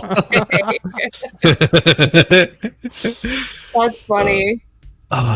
So good seeing you, Danielle. That was awesome. That's an awesome picture. It really Isn't it is. great? I had to represent, and I took some pictures this morning. I was like, I'm going to send a couple to Jeff. So me posing with a mug. I wasn't going to show them the other pictures because I didn't think, that I thought that was just for you and me. Oh. Oh. Silly. I'm going to hang out till about 10 o'clock, and then I got to go watch something with my son. And then if you guys are going to be on, I'll come right back on. So at 10 o'clock, I'll be. Well, let's see. We'll be on until probably 10:45, 11. Somewhere. We'll basically we'll wait until we see whenever MG comes on. So that way we can redirect everybody over there. So okay, well, if not, I'll hang out for a little bit anyway. Thank you for inviting me, by the way. No, not a problem. Not a problem. It's always a pleasure to see you, Danielle. I'll go ahead and mute this. I know my fan's on, so you guys. Okay. All right. Just hang. If you want to make any comments, just make them. Sure. All right. We do it all the time. Oh yeah. Okay. I take it you didn't ask. No, Wait. C-Swept, you're showing your piece? I want to see your piece. It's their C-Swept and Jamie have discovered that they are each other's flame. So they're their twin flame. That's okay. I'll look at both their pieces. I wouldn't have asked if somebody has skin condition. Okay. The wedding. The wedding was planned at sunset, correct? Correct. And in fact, it went forward at sunset, correct? It went earlier. It was earlier than sunset. So your recollection is that there's no sunset pictures at the wedding? Yes, C-Swept is cheating on you, Joan. There was hey, Lefty. Pictures.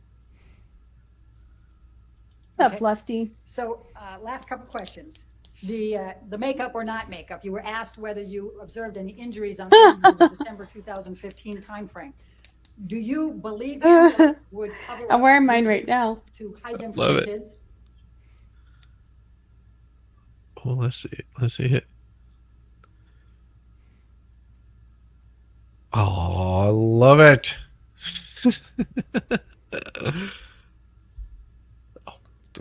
We don't want to do that. Look at that handsome We're face. all gonna get some Jess merch. Just pinch those cheeks. Just. Oh. Objection calls for speculation. Wait, since there won't be any showing of pieces, you're out? Well, if you want to see a piece, you just get in there. You just right in there. Do you have any understanding, based on your knowledge of Amber, whether she would try to cover up any bruises or cuts? Same To objection. keep them from the kids? Night, Daniel.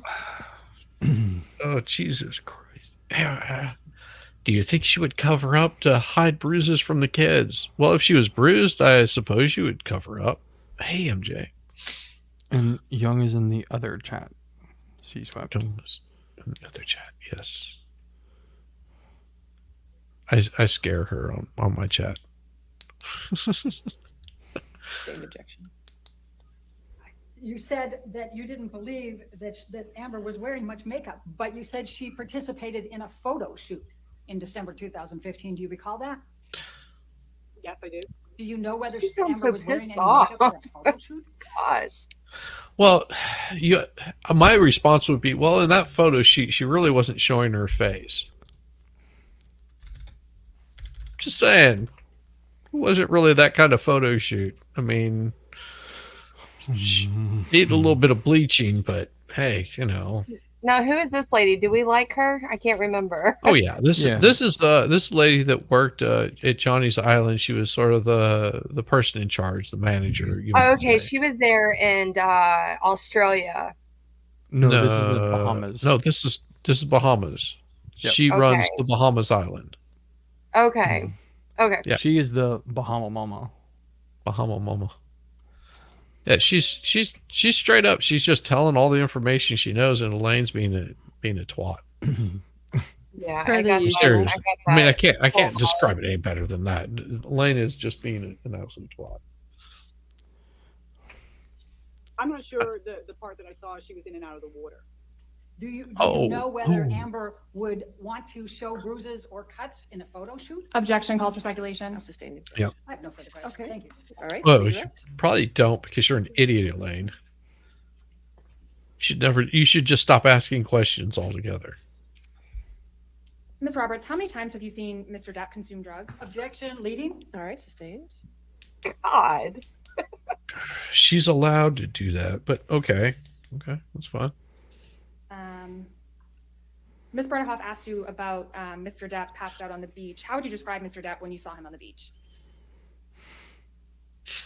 That's perfect passed timing. out. I picked him up and brushed him off, and he sat. I left him underneath I believe he was in a hammock, and I believe he had fallen asleep, or he was asleep, and the hammock had overturned. And I picked him up and brushed him off, and left him underneath the lanai with Jack. Okay. Yeah. Further Captain questions? Jack. Thank you, Ms. Is Roberts. subject to recall, Ms. Roberts? Yes, potentially. All right. So we'll- Ms. Roberts, since you're subject to recall, did not discuss your testimony with anybody and just did not watch anything about this case, okay, ma'am? Okay, thank you very much. All right, thank you. Oh my God! Guess who's coming up next? Oh, do we get Amber? No, we get Dr. Mommy is coming up next. Ooh. Yeah. Yeah, That's great news. yeah, we like Dr. Mommy. Yes, we do. No, she's actually pretty cool. I've seen some other interviews. She's with her. wonderful. Like, she knows her stuff. Yeah, like she's not just all like, oh yeah, pretty face, but no, she's pretty and damn- she's intelligent. Yep. Yeah, she's got a lot going on for her. All right, your next witness. Dr. Shannon Mommy. Curry. She'll come right now. Dr. Yes. Shannon Curry, Is it C-U-R-R-Y? C-U-R-R-Y. Okay, thank you. Like the dish she is. Oh, and the next day, Amber shows up with her hair like, Just like hers. Yep. yep. Oh yeah. Yep. Oh, surprise, surprise. She was Look at the sun intimidated shining by on her. Johnny's head.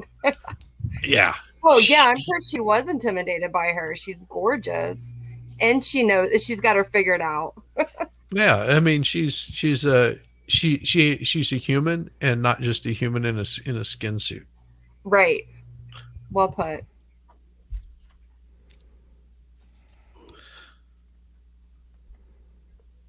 Because Amber, I think knows who this is because she's ran across her, but you can tell how No, she intimidating spent she time is with by her. Like, she spent many hours with her. Yeah, because they were doing the self-assessment, Evaluation. which Yeah. and I mean, everything that they do is just yeah. Like Dr. Mommy comes in, Lefty forgets his cashews. Yeah, it happens. Hey, Wendy H, good to see you. Glad you can make it in here. This is Oh, Dr. Wendy H Mommy is Day. here? Hello, Wendy H. Aw. What is this? She can't get up there fast enough. We're all anticipating it. Yeah, it's just like, and I mean, look at the gallery as compared to what it was just at the very beginning of this. Oh yeah, Mm-hmm. completely. I mean, it is insane the amount of people that have shown up. Yeah, because they realized they could be there. Yep, I got another one over here. I'm going to point them out every damn time. It's like, little bastards, causing me grief. The halo over Johnny's head. Look at that.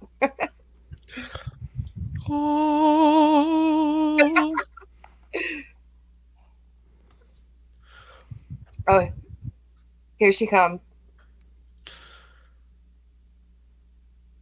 Yeah. Yeah, she's cute.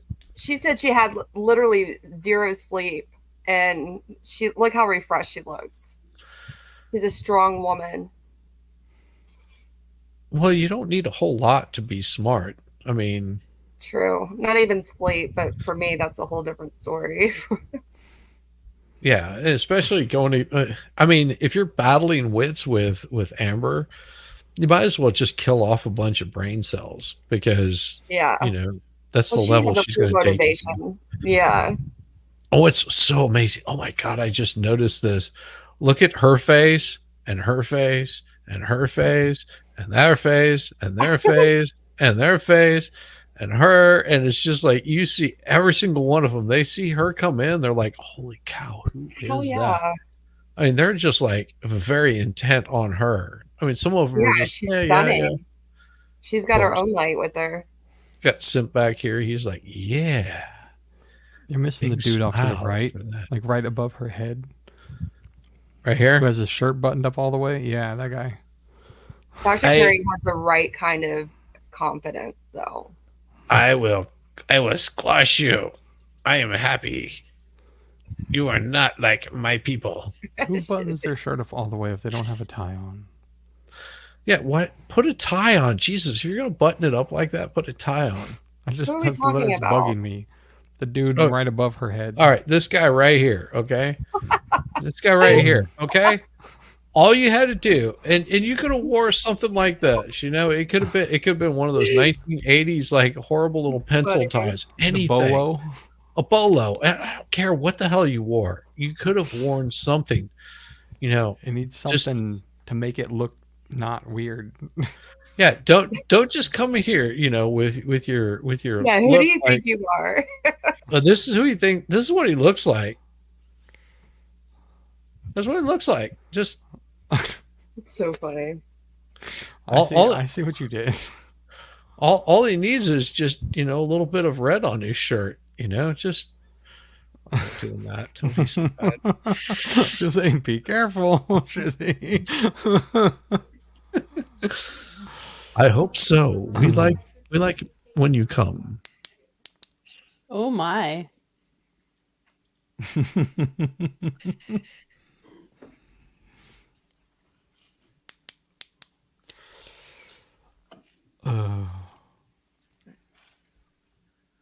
Putting her in his white van after this trial. She's short too. I didn't realize how short she was. Petite. She's got that little frame. Yeah. They're saying she's a spinner. Oh, totally. Wayne Dennison, could you state your full name for the record? Shannon Curry. What do you do for a living? I am a clinical and forensic psychologist. And she's got cute dimples. What's your educational background?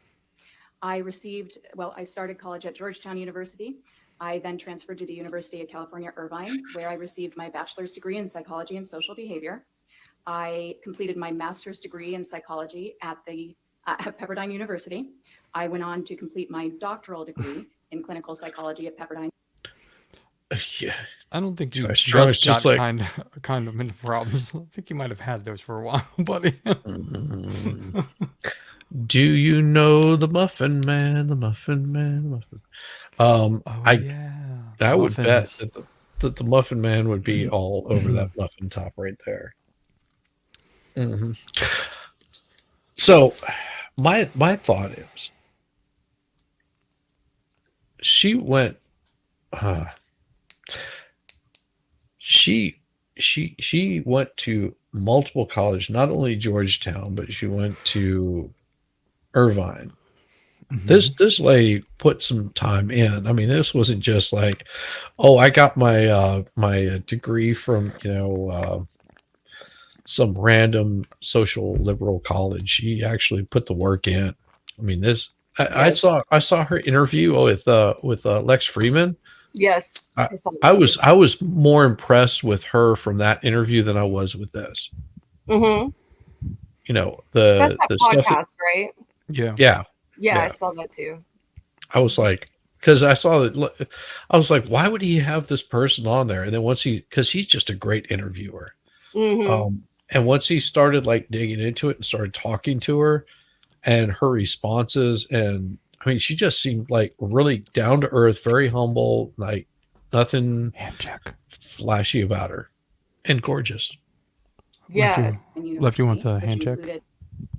You want a what? He wants a hand check. You want a hand check? What does that mean? Show your hands. What? You can't. Oh, no cameras. No cameras.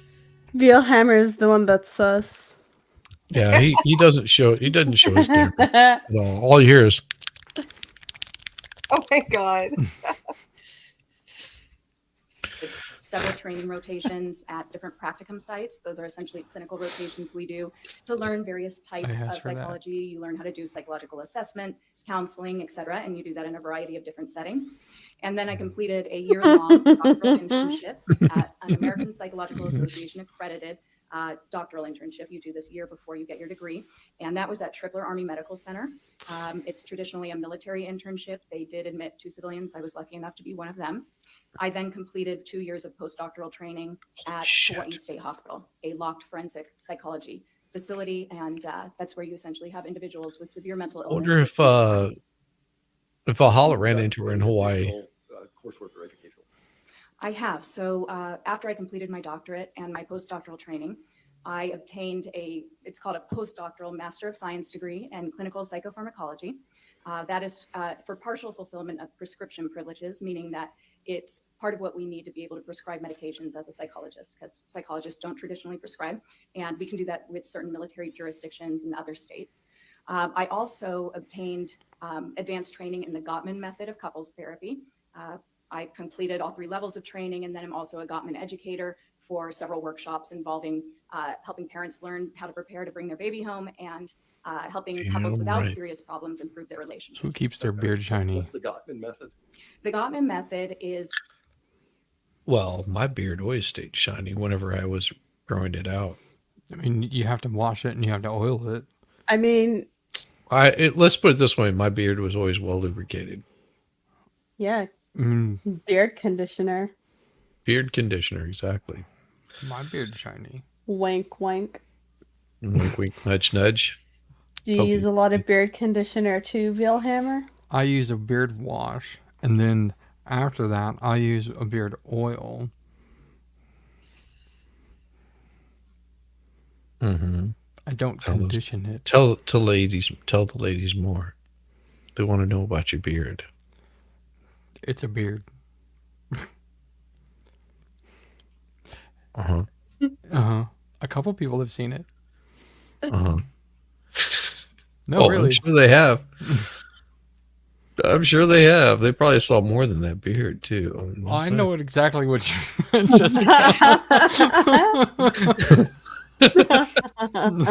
I knew exactly what you meant. Method of couples therapy. It's Giggity. Well, we were just seeing if we could get your beard a little wetter.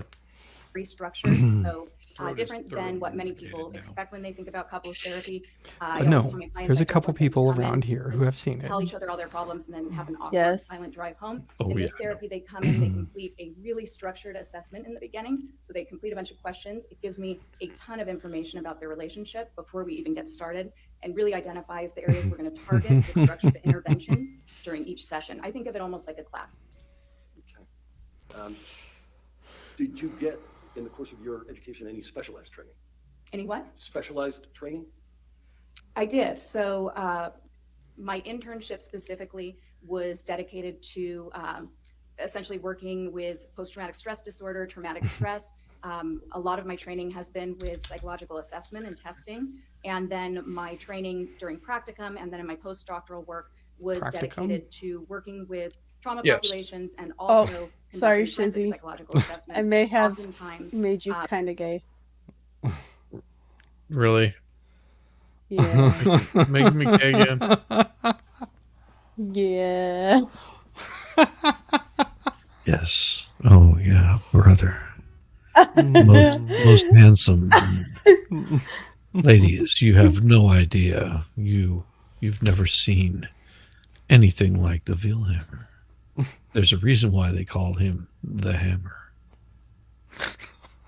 Oh yeah. You guys There's are a crazy. reason Forensic why psychological he assessments doesn't actually turn on refers his to camera. when testing. Yeah, It would I be mean, Noah's Ark all over again. It would be flooded. yeah, they would be, and they would be showing up by the twos.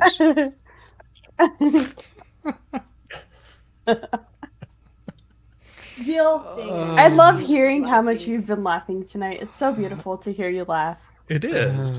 Thank you. You've needed that. Yeah, we having Veal Hammer laugh is the only thing that I live for.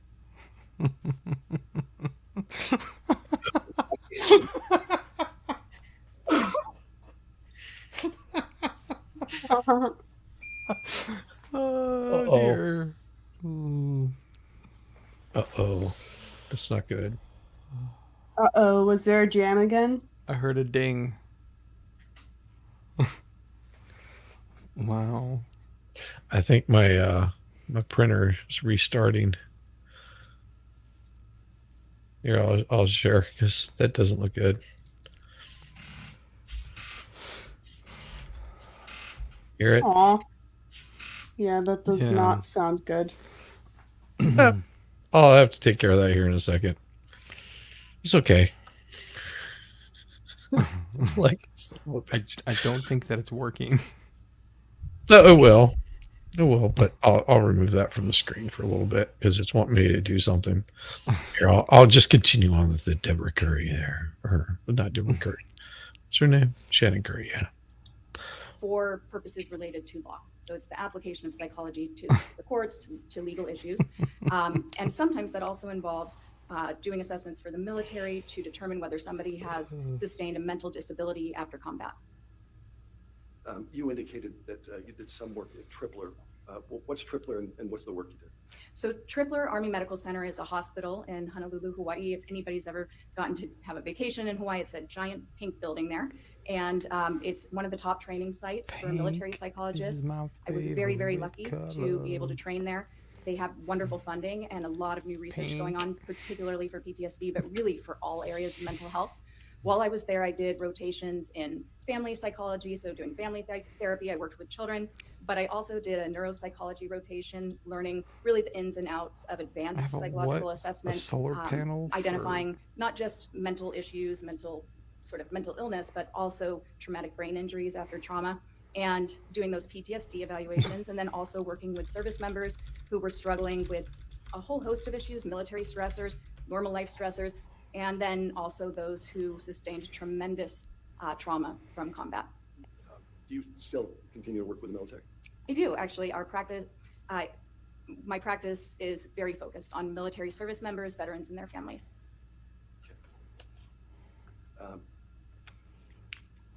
What work have you done in prior litigation matters?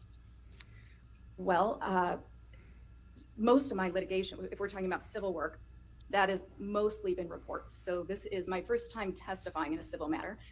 The majority of my forensic work has been in criminal law or providing psychological assessments. And then I produce a really methodical report, which is typically reviewed by a judge, and a determination is made, or usually there's a settlement beforehand. Do you work in connection with any particular courts? I do. So I'm actually not sure if I'm on the list anymore in Honolulu, but I am a certified forensic evaluator for the state of Hawaii, which means that I have been appointed by the court to conduct evaluations for matters that are presented. And then I'm also on the list of forensic evaluators in several courts in Southern California. And then I'm contracted by the military, the Department of Defense, now and again for evaluations of PTSD from service members. Okay, you mentioned PTSD a couple of times now. Yes. What are you referring to there? So PTSD is a mental illness. It can develop after a person has been exposed to a traumatic event. And our diagnostic statistical manual, the DSM, is sort of the authoritative manual of mental illnesses. It's considered our Bible of mental illness. We go there for diagnoses. And according to that, there's a specific type of trauma that a person must experience for them to be able to qualify for diagnosis of PTSD. And that's an event that is life-threatening. It can also involve sexual assault, and you can experience that either directly, but you can also be traumatized if you've seen it happen to somebody else, or if it's happened unexpectedly or violently to somebody close to you, a family member or a friend. And then there's also a provision for people who are first responders. If they're encountering really traumatic information regularly, that qualifies as a trauma. Now, there are a number of symptoms that can develop. Sure. We'll talk about that some Okay. more. Do you hold any credentials relevant to the work that you do? Well, I am a licensed psychologist. Where? In California and Hawaii. Okay, and any other certifications or other credentials? Not that I can think of off the top of my head, other than the training with the Gottman method of couples therapy. Okay. Have you worked with the Hawaii Department of Courts and Corrections? Yes, I have. In what capacity? Well, so that I guess would be a credential. So I am a certified forensic evaluator for the state of Hawaii. Y'all are terrible.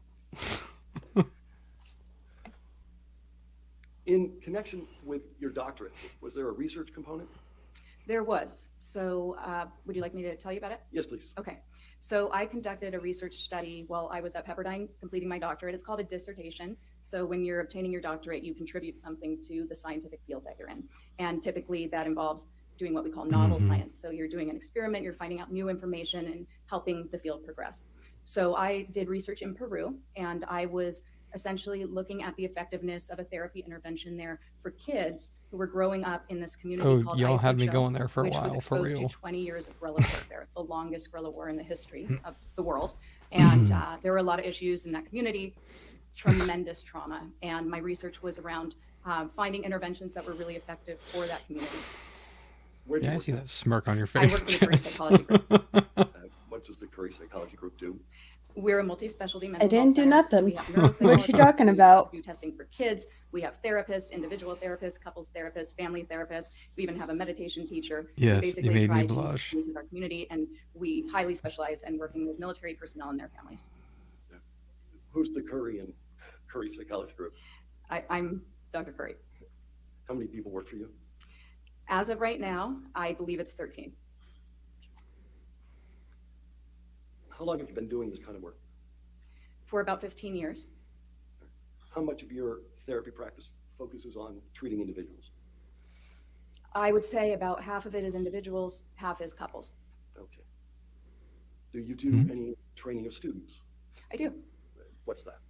So we have several unlicensed professionals at our office, and they're earning their additional hours so that they can get licensed. So they're able to see clients, and then I meet with them regularly to supervise them, discuss their cases, provide them with information about different diagnoses, interventions, and treatment methods.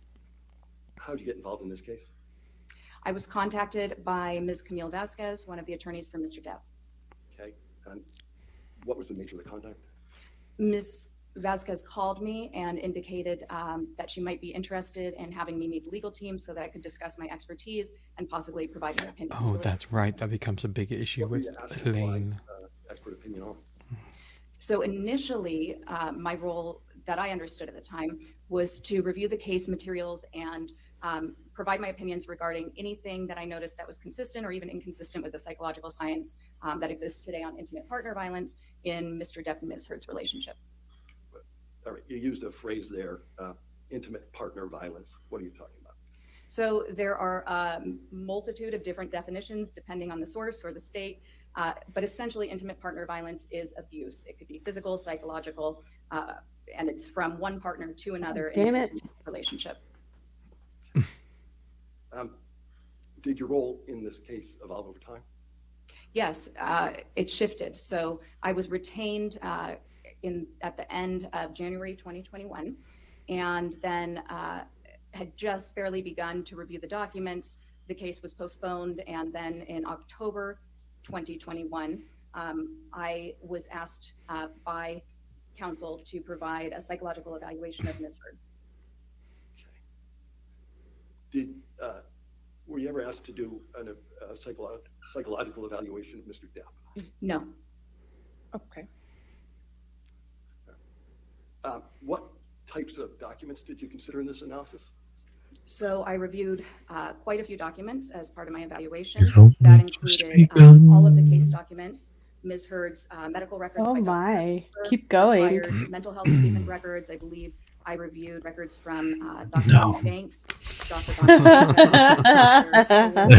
Cohen, and also involved notes from Nurse Erin Vladi, at the time Erin Borum, who spent a significant time with Ms. Heard in her direct company. I also reviewed exhibits, quite a few audio recordings, a video recording, several video recordings, or possibly photographs. I might be getting them confused. And multiple witness statements, testimony. Okay. We've only just begun to live.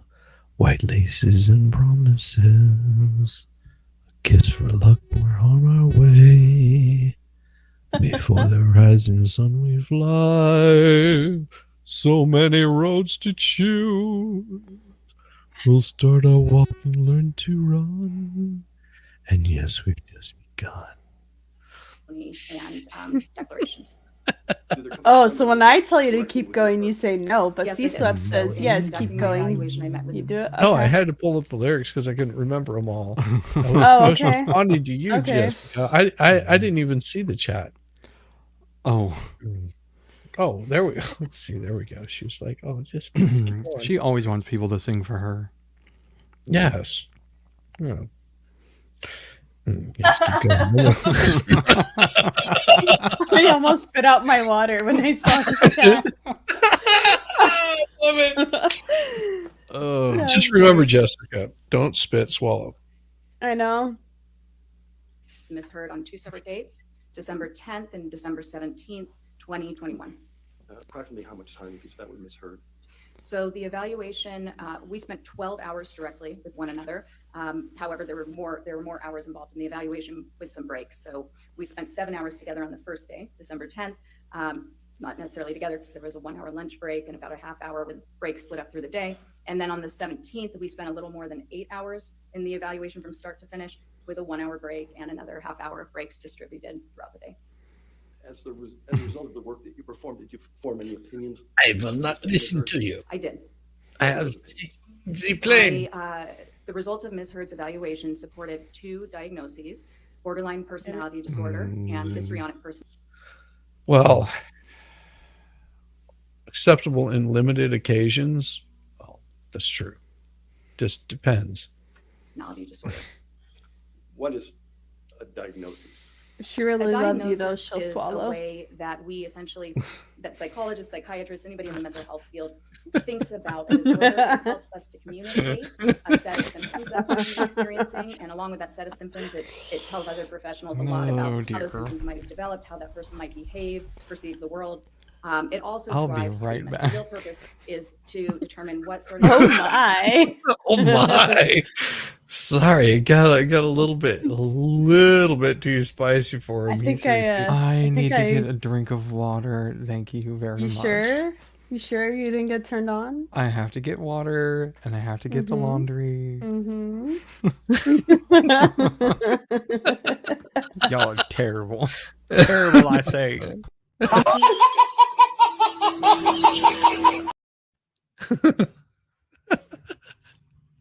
person. Previously, you made reference to, I think you called it the DSM-5. What's Yes. that? So the DSM-5, that stands for the Diagnostic Statistical Manual, version 5.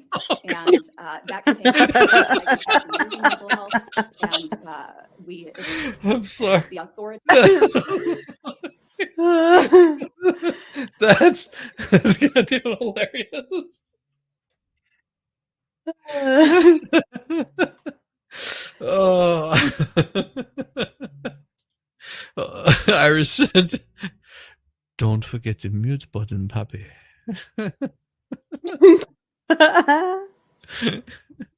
Authoritative manual of mental diagnosis. Is performing diagnoses something you typically do in your line of work? Yes.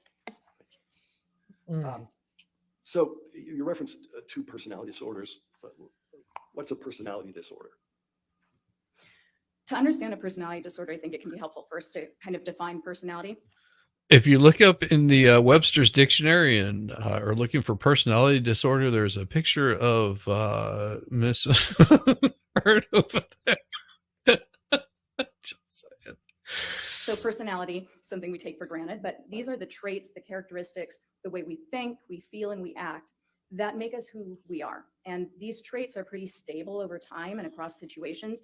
We might, be sure to mind our P's and Q's when we're meeting somebody new. But overall, if somebody were to describe us, or if we were to describe ourselves, we have a pretty good sense of who we are. Sometimes an easy way to think of it is imagining how you might describe a brother or sister or a child if you have children. Their personalities are pretty clear to you. A personality disorder is some sort of dysfunction in those enduring traits. So as opposed to other types of mental illness, when you think about something like depression, that's episodic. It comes and it goes. And Especially when you treated in with chat. medication, it can pretty much. What was that? I said, you guys are fucked up, especially you in chat. What? We didn't do anything. Don't forget the mute button, Puffy. Who's laughing now? Y'all are terrible. Terrible, I say. Y'all motherfuckers need Jesus. Well, that happens. Do we?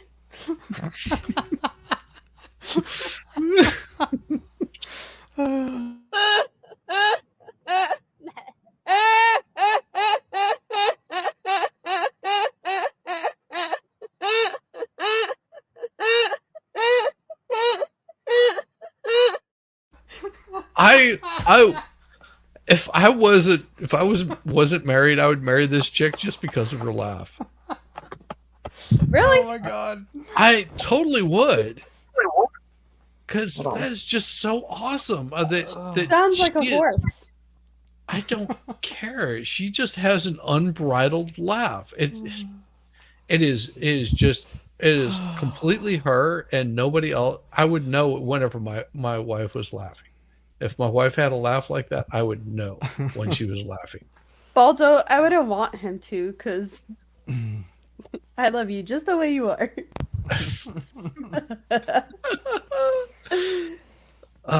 My muscles are getting bigger. Oh, yes, the muscles. The muscles are getting big from the pump. I'm sorry. I just had to have that. Okay, we Yeah. gotta show Danielle when she comes back. We gotta show her hers. Oh, I'm here. Did you see Do the it. Oh, there it is. I had to Do it. upload it to yours. I only had it on mine. Oh. Sorry. well, you can't just have it on yours. Doing it. It's processing. It's processing. Yes. Breaking news. Woman arrested for 1,000 stolen hearts.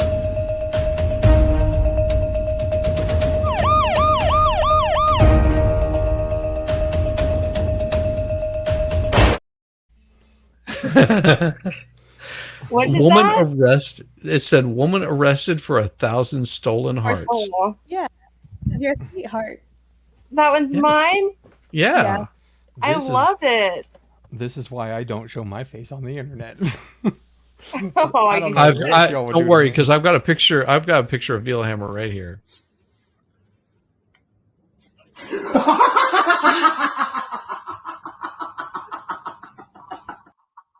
Aw. It's so cute. Oh. It's so cute. Well, and this is me and Vielhammer playing around just the other.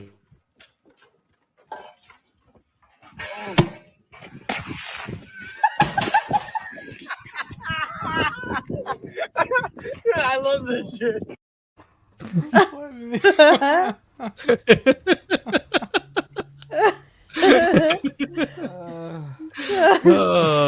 No, I take it back. I mean, I've seen Vielhammer dance, and if you've never seen him dance, no. he is What totally is the brother. this?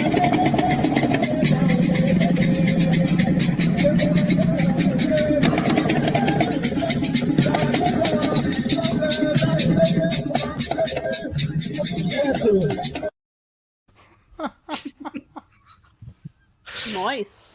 Okay, I'll stop fooling Oh, around. jeez.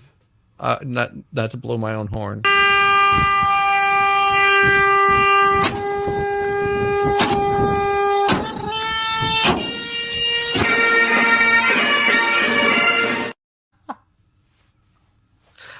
See, I love it whenever I can make Wilhelm laugh. It makes my day. Makes my day. Why are you gay? Oh, dear. See, we took it. That's messed up, man. See, look at that. Sea Swips says, I love you just the way you are. Oh my. Okay. That's some thigh muscle, you know. Well, Well, you know. He does wear a skirt whenever he does that, just so you know, ladies. That's not his thigh. He says I Be wear a skirt. completely mitigated or minimized in a person's life, and their personality is still there, separate from the depression. When we have a personality disorder, there are going to be disturbances in several different areas that are visible in almost all different facets of their life. Is there a manner in which personality disorders are commonly diagnosed? Yes, so they can be diagnosed in a treating environment. Treating psychologist or a therapist or a psychiatrist simply does a diagnostic interview, which involves assessing multiple areas of a person's history back down through childhood. I'm going to stop you for a second. Yes. What's a treating environment? Sometimes I'll slip into these words. I apologize. So a treating environment in therapy, if somebody is going in for treatment, the mental health provider will ask them questions to find out what sort of symptoms they've experienced and what sort of things have occurred in their life that might be consistent with these disorders, or rule out these disorders, prove that there is no reason for these disorders to be considered. They might also pay attention to their observations of the client over time and new information the client provides them. The most reliable way, however, to ever come about a diagnosis really is through a comprehensive psychological assessment. And I might use the words assessment, examination, testing interchangeably. They all mean the same thing. It's combining information from multiple different sources. One main source is psychological testing using validated objective measures. That means that they've been tested, they've been shown to be accurate for testing what you want to test. That's And right. in the environment, Make sure you get tested. There are measures specific for court environments where someone might respond differently.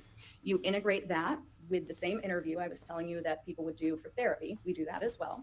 And then in a courtroom setting, you're going to look at all the legal records, all of those documents, corroborating information to sort of check your hypotheses that may be developing, and also check against the examinee's statements to confirm whether you have enough evidence of a certain diagnosis.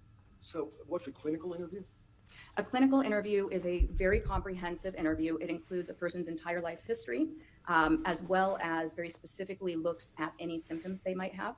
This can start as far back as birth. You might find out if there were any issues with their delivery, any genetic issues, any intellectual issues. How did they do? What was their home life like? How was discipline handled? What's their relationship with their primary caregivers? Were they raised by an aunt, an uncle, their parents? How many siblings do they have? How do they get along with their siblings?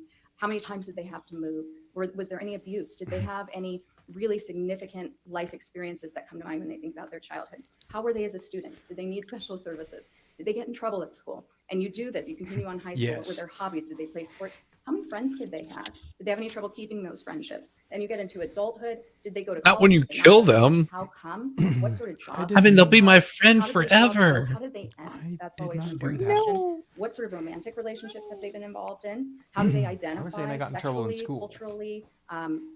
Let's see, what else? What sort of symptoms have they experienced?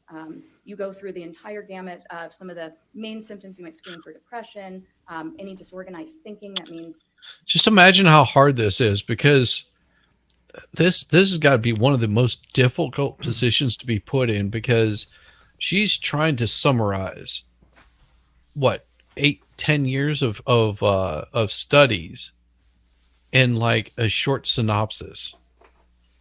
Like how difficult is that? I mean, It can't be an easy task, that's for sure. I mean, it has to be, I mean, just the education part of it alone, let alone trying to explain what she does to a layperson, right? Like, right. It's complicated. Like, I do nothing like what she does, but I have a difficult time explaining to people what I do. David, you need to bring yourself up here, because I got something to show you. Here, I'll just give you a little glimpse. You see that right there, David? You bring yourself up here. That's all. Did you send him an invite? Do I need to send him an invite? I can do it. I sent him one on Discord. Yeah, see? Do you see what that is, David? It's no joke. It's happening. Slowly but surely, it's happening. Put that away. Oh my gosh. Yes, that is the beautiful Danielle up on the stand right there. She's this is what Danielle does on her off days. You know, whenever she's not wanting to be around us slobs, you know, she's actually, you know, Shannon Curry. That is looking good, girl. Yes. No, David, I'm here. I'm here. I love it. I love it. Thinking that isn't necessarily in touch with reality, and any current distress they may be having today. How did you conclude that Miss Heard suffers from the personality disorders that you identified? So there was information that supported it from multiple sources. I conducted testing, including one of the main tests that I used. She obtained scores that were consistent with those diagnoses. And then I also, there was evidence of those diagnoses in her records and in her self-report. All right, Council, why don't we just go ahead and pause for a second while we go and take our morning recess. Okay, ladies and gentlemen, we'll go ahead and take our 15-minute morning recess. Do not discuss the case and do not do the outside research, okay? I just want to say that's an awesome picture right there. You have been conquered. You have been conquered. You've been struck by a smooth criminal.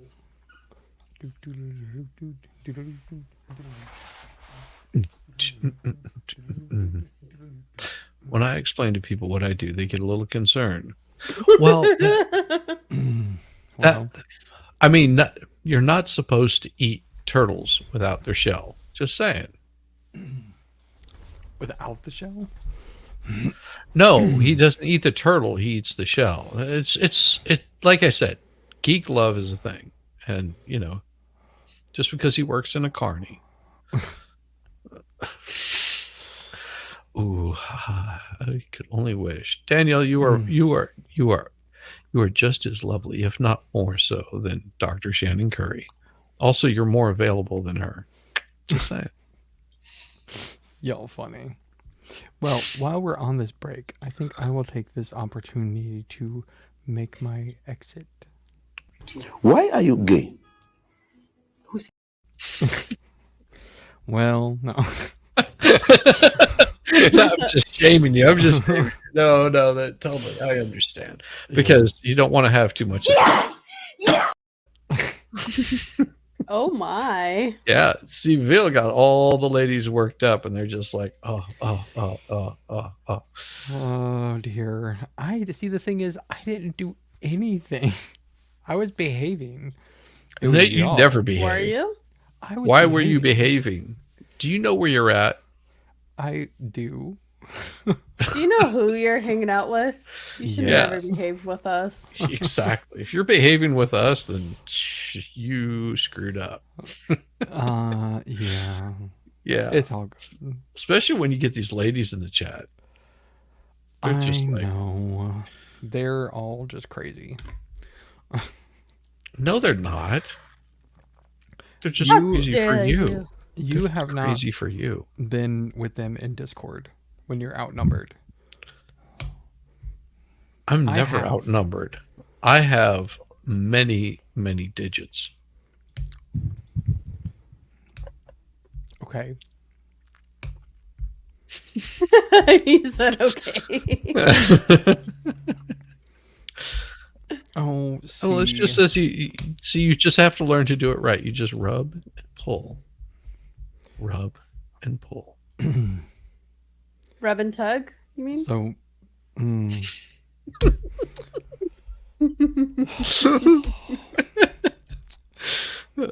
Sorry, Ville. Sorry. But with, I think I should behave, huh? No. You behave? No. So Never. MLS. As they say. MLS. We have a picture of two girls in a cup. I don't think you've seen it yet. Oh yeah, you got to show them those. Okay, David, are you ready? This might be too much for you. Just make sure that you got plenty of tissue around for this one. Two girls in a cup, just for you. Oh. Love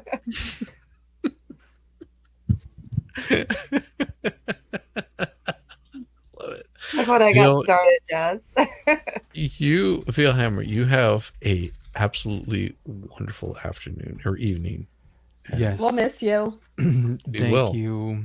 And thank you for having me. It was fun. I laughed a whole bunch. I don't actually think that I said a whole lot, but I laughed a lot. So that's what we do. We come to make you come. We come to make you come. So yes. You guys are just too much. Are we? But as they say, save a little water. I think MLS and shower with a did friend. he? Oh my. So, with that being said, I'll take my leave. All right.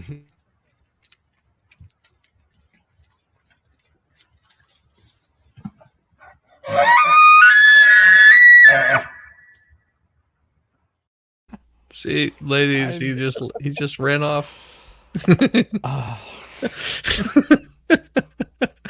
Oh, Danielle, we lost Danielle. She hit the wrong key. She was just. Yes!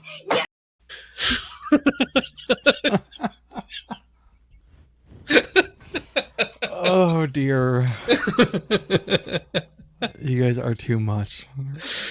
Well, I appreciate it very much, guys. I do. Thanks So, for coming it was by. a lot of fun. We really loving having you over here. Yeah, it's really fun when you hang out with us. I appreciate it very much, guys. I do. Thank you very much for all the laughs, including y'all, chat, even though y'all weird. Cool. Peace, guys. Peace.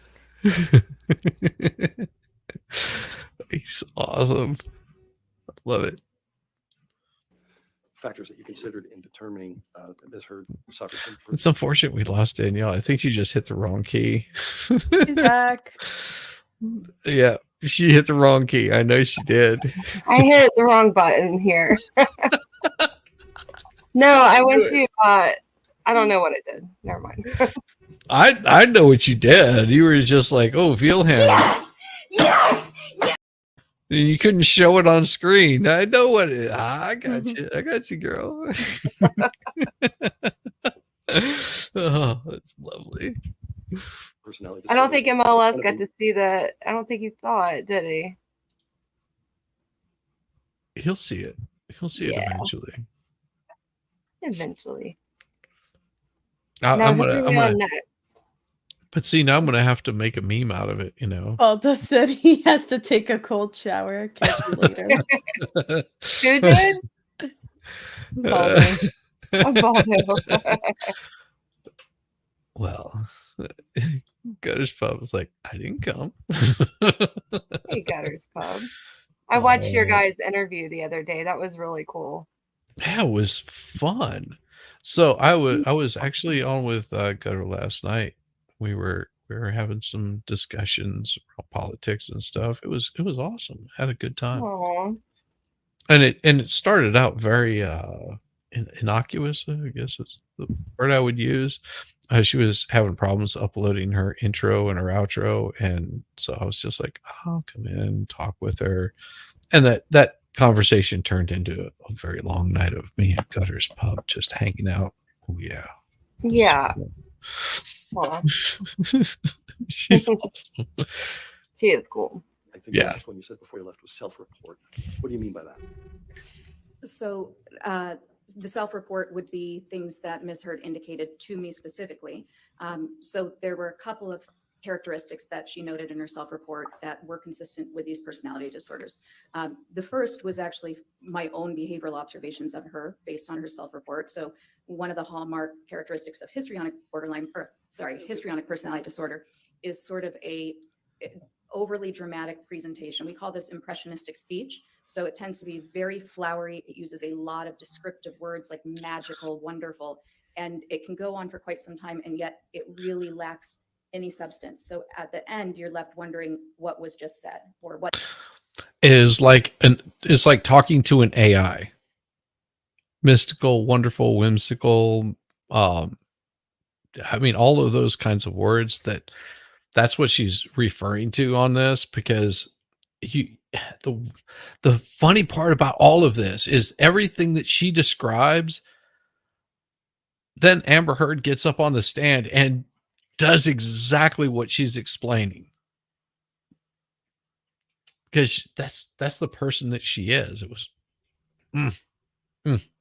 it was just like chef's kiss. So sweet. But the answer is to the actual question. So that occurred a number of times. And it also represented the quick shifts you'll see between emotions. So she would suddenly be one way, and then she would become very animated or very sad.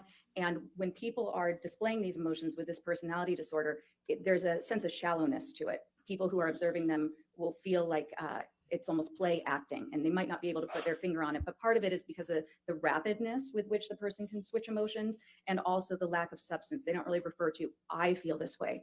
They might describe emotions, they might describe events, but very rarely, and Ms. Heard did not say, I feel vulnerable. She never really indicated a vulnerable feeling of her own.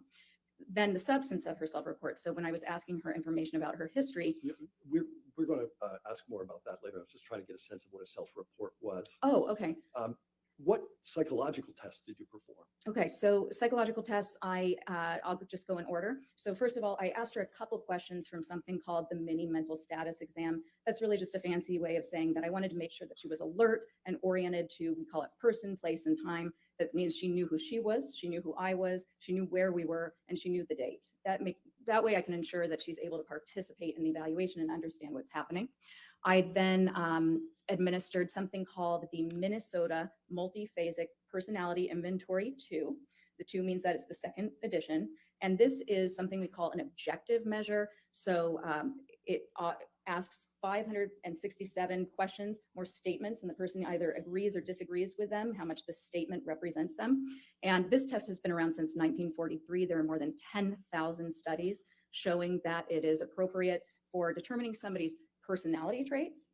It measures all of those things I sort of mentioned, how a person thinks, feels, and behaves in multiple different aspects of their lives. It also measures very accurately any signs of mental illness or dysfunction. And the reason I also really like this test, whenever you're using a test for an evaluation that's going to be used in a forensic setting, people have a lot of incentive to present themselves in a way that's going to benefit their case.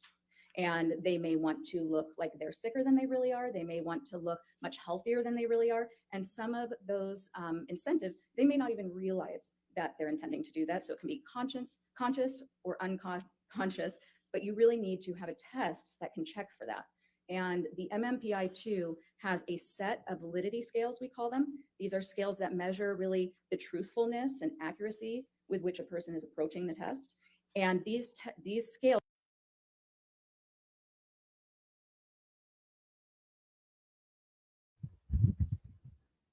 You're muted. Yeah, you're muted, Shiz. Still muted. You're muted on StreamYard. Better? Yeah. Yes. Yeah, it's passed. On this particular test have been so well researched over many decades. Night, that they've Rabbit. become Take care. Very nuanced, and they can tell us a lot. Rabbit, you take care. Night, Rabbit. No, it was wonderful seeing you. I'm so glad you could stay. You could hang out as long as you could, Rabbit. You get some rest and get to feeling much better. Yes, Boomer. You know, it's the bad part about being a boomer is you're saying something that you think is funny and then it passes. So bad. Hey, Benjamin Gray. Welcome. Hello, welcome. Benjamin. Hey, Benjamin. I don't think I've seen Benjamin before, but it is a pleasure to have you here and feel welcome to join in with the silliness and the goofiness that we do here on what has it been lately? It's been Wednesdays and Thursdays that we do this. Just and then of course you can find us all over the place. We're like a bunch of Amber's exes. We're all over the place. About if somebody's, for instance, exaggerating, are they elevating one of the scales that shows that they're exaggerating on purpose? Are they exaggerating in a manner that's more like a cry for help? Are they exaggerating in a manner that's clever and sophisticated or more obvious? And then the same exact thing goes for trying to minimize symptoms. We have a number of scales that can show us all the different, if somebody's trying to say they're the most wonderful person on earth, or if they're just trying to deny problems. And if they're doing that again in a very clever way or more of an obvious way. So that test was my choice for this case. There's one other reason I'd like to add is that part of my evaluation was, one of the reasons was to assess whether Ms. Heard has post-traumatic stress disorder. Contempt. You can see it all over her face. As a result of the incidents that she's alleged Members. occurred by Mr. Depp. And that's a really tough disorder to find out if somebody's faking it or not. It's one of the most easily faked disorders. Most of us know what it feels like to feel anxious. And a lot of people have seen war movies and movies that depict somebody having PTSD. In fact, some research has shown that if you give someone a diagnostic checklist and said, show that you have PTSD, they can do it 96% of the time to someone on the street. So you really need a test that's very sensitive to that. And the MMPI-2 has been shown in multiple studies to be excellent at detecting those attempts. Okay, you keep using MMPI-2. That's the abbreviation that you folks use for I'm sorry if I hadn't said that. That's the Minnesota Multiphasic Personality Inventory. What other psychological testing did you perform? So I also performed the clinician administered PTSD scale -5, and that -5 links it to the diagnosis for PTSD in our current diagnostic manual, the 5th version. To do that test, you first administer something called the Life Events Checklist. And the Life Events Checklist, both of these tests, by the way, were developed by the National Center for PTSD with the Department of Veterans Affairs. But the Life Events Checklist lists 16 different very stressful life events that people can go through that are often... Well, good to see you. Welcome home from work. And I hope that it was a relaxing ride back. Glad to see that you're home safe. And we are here to entertain like a bunch of dancing monkeys. I'm more like a monkey in a barrel. You have to like hook me just right. And can be associated with developing PTSD. And then it also has a 17th item that you can fill in if you feel like you've been through something really difficult that wasn't included. Now, I like to also add something called the Life Events Checklist 5 interview, which digs a little bit deeper into the person's childhood as well to find out if there's so many different things that can be difficult growing up. And also, it's very important that you have the person determine which of the events they've listed. Let's say they have a number of different types of traumas. Which one do they feel like was the most traumatic for them? Which one still causes them to feel distressed when they talk about it? And sometimes they can't just identify one. And then that leads to your next decision. So if they have multiple different similar types of events, like seeing combat, then you might use that as the worst one, the multiple similar. So that looks like you describe an anchor, we call it, to do the testing. And we would maybe describe the anchor as the worst of my combat experience. Okay. Now, if somebody had multiple different traumas from different times in their life, like childhood abuse, and then went to combat and had some horrible things happen there, you would do the clinician administered PTSD scale test, the one that comes after. You do one for the childhood event and a separate one for the adulthood event. Does this clinician administered PTSD scale have a handy abbreviation? It does. We'll call it the CAPS-5. That's actually what it goes by. Okay. How common is the use of the MMPI-2 in your profession? The MMPI-2 is actually the most commonly used assessment worldwide by mental health professionals and in forensic settings for the court. Why'd you use it? I used it for that purpose and for its excellent validity in those settings across genders, across ethnicities, for different reasons. And when I keep saying validity, by the way, what I mean is accuracy, and I'll try to work that in, but then also for detecting the accuracy with which a person reports PTSD. Okay. Is that scaled in some way? I'm sorry, what was that? Does that make use of a scale in some way? The MMPI-2, do you mean specifically for PTSD? Yes. There's actually a combination of scales you want to look for. You would never make the diagnosis just based on one scale alone, or even on the test alone. You integrate other data. How did you administer the MMPI-2 to Ms. Heard? I provided her the test on an iPad. She essentially had her own little desk area and then an iPad. She hits start, it provides her with the instructions, and then it gives her 567 statements in order. For each one, she taps true or false. What did you learn about Ms. Heard from the results of the MMPI-2? Quite a bit. I just ordered something on Amazon because I was trying to think of a good white elephant gift and I couldn't think of one. And it came to me all in like a heartbeat. And if you haven't, this is something from like childhood kind of thing. So I ordered this just today. Let me stop screen, present. This is what I ordered for the white elephant gift. I think it's pretty damn awesome.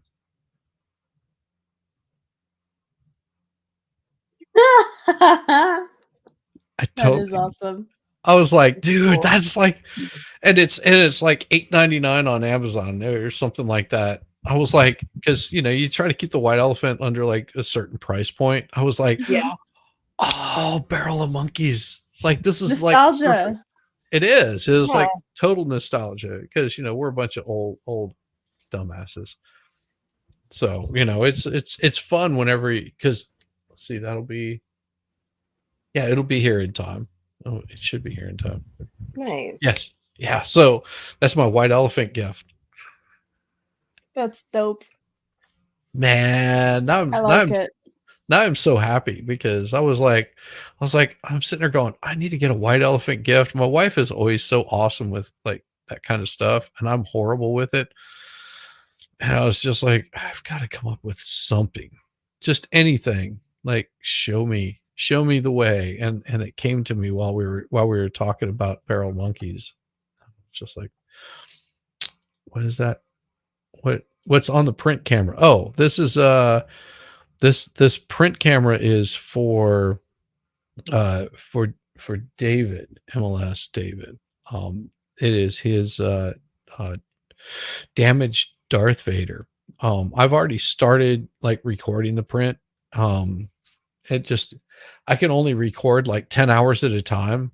So it's just like I have to speed the whole thing up. So what I've been doing is recording it whenever I have the opportunity. I just record portions of it and then I'll have the whole print, and then I'll have it go so fast that it'll like maybe take an hour or two for a stream and show the whole print, just like shoot the shit with the chat. Hopefully I can have it done before Christmas. Get it out to them, get it sent. That's the plan. We'll see. I have high expectations for myself, but I'm not making any guarantee. Hey, easy on the old words. No, I'm not. Let's put it this way. Gutter girl, you will still always be younger than me. No matter how hard you try, you'll always be younger than me. So keep that in mind. Get this thing back up. I wrote up a 25-page interpretation outline. It has numerous scales. So one of the reasons I like this measure so much is that it can tell you so much about multiple different traits and tendencies and mental issues. One of the primary things I learned was that she had a very sophisticated way of minimizing any personal problems. I also learned that she tends to well, there were a number of characteristics that were consistent with the eventual diagnoses, but some of the primary characteristics, and I'm going to try to condense 25 pages here, were essentially externalization of blame, tending to have a lot of inner hostility that is attempted to be controlled, a tendency to be very self-righteous, but to also deny that self-righteousness and to judge others critically against these sort of high standards for moral value, but also to deny doing that, essentially to claim that one is very non-judgmental and accepting, and yet very full of rage, really. And these are Amber? Yeah, full of rage. You heard that too. You were just like, everything's to a T. Like, this is perfect. Yeah. Like, described her like immensely. You're just like, oh my God. And then whenever you see her get up on the stand, it's just like every single thing that they're describing, and she doesn't. Mm-hmm. Yeah. It like, was literally confirmed through her testimony. Yes. and people are like, I don't understand why Amber lost, because you're biased. Just look at the evidence that's being shown to you, and then you understand why Johnny Depp was awarded the amount that he was awarded. It's like, that bitch be cray cray. Yeah, all this came to light. Absolutely. Yeah, and I can almost guarantee you, I don't know about the pre-trial motions and stuff like that, but I can almost guarantee that Amber Heard did not want to have this stuff like out in the public. No, she wanted it behind closed not. doors.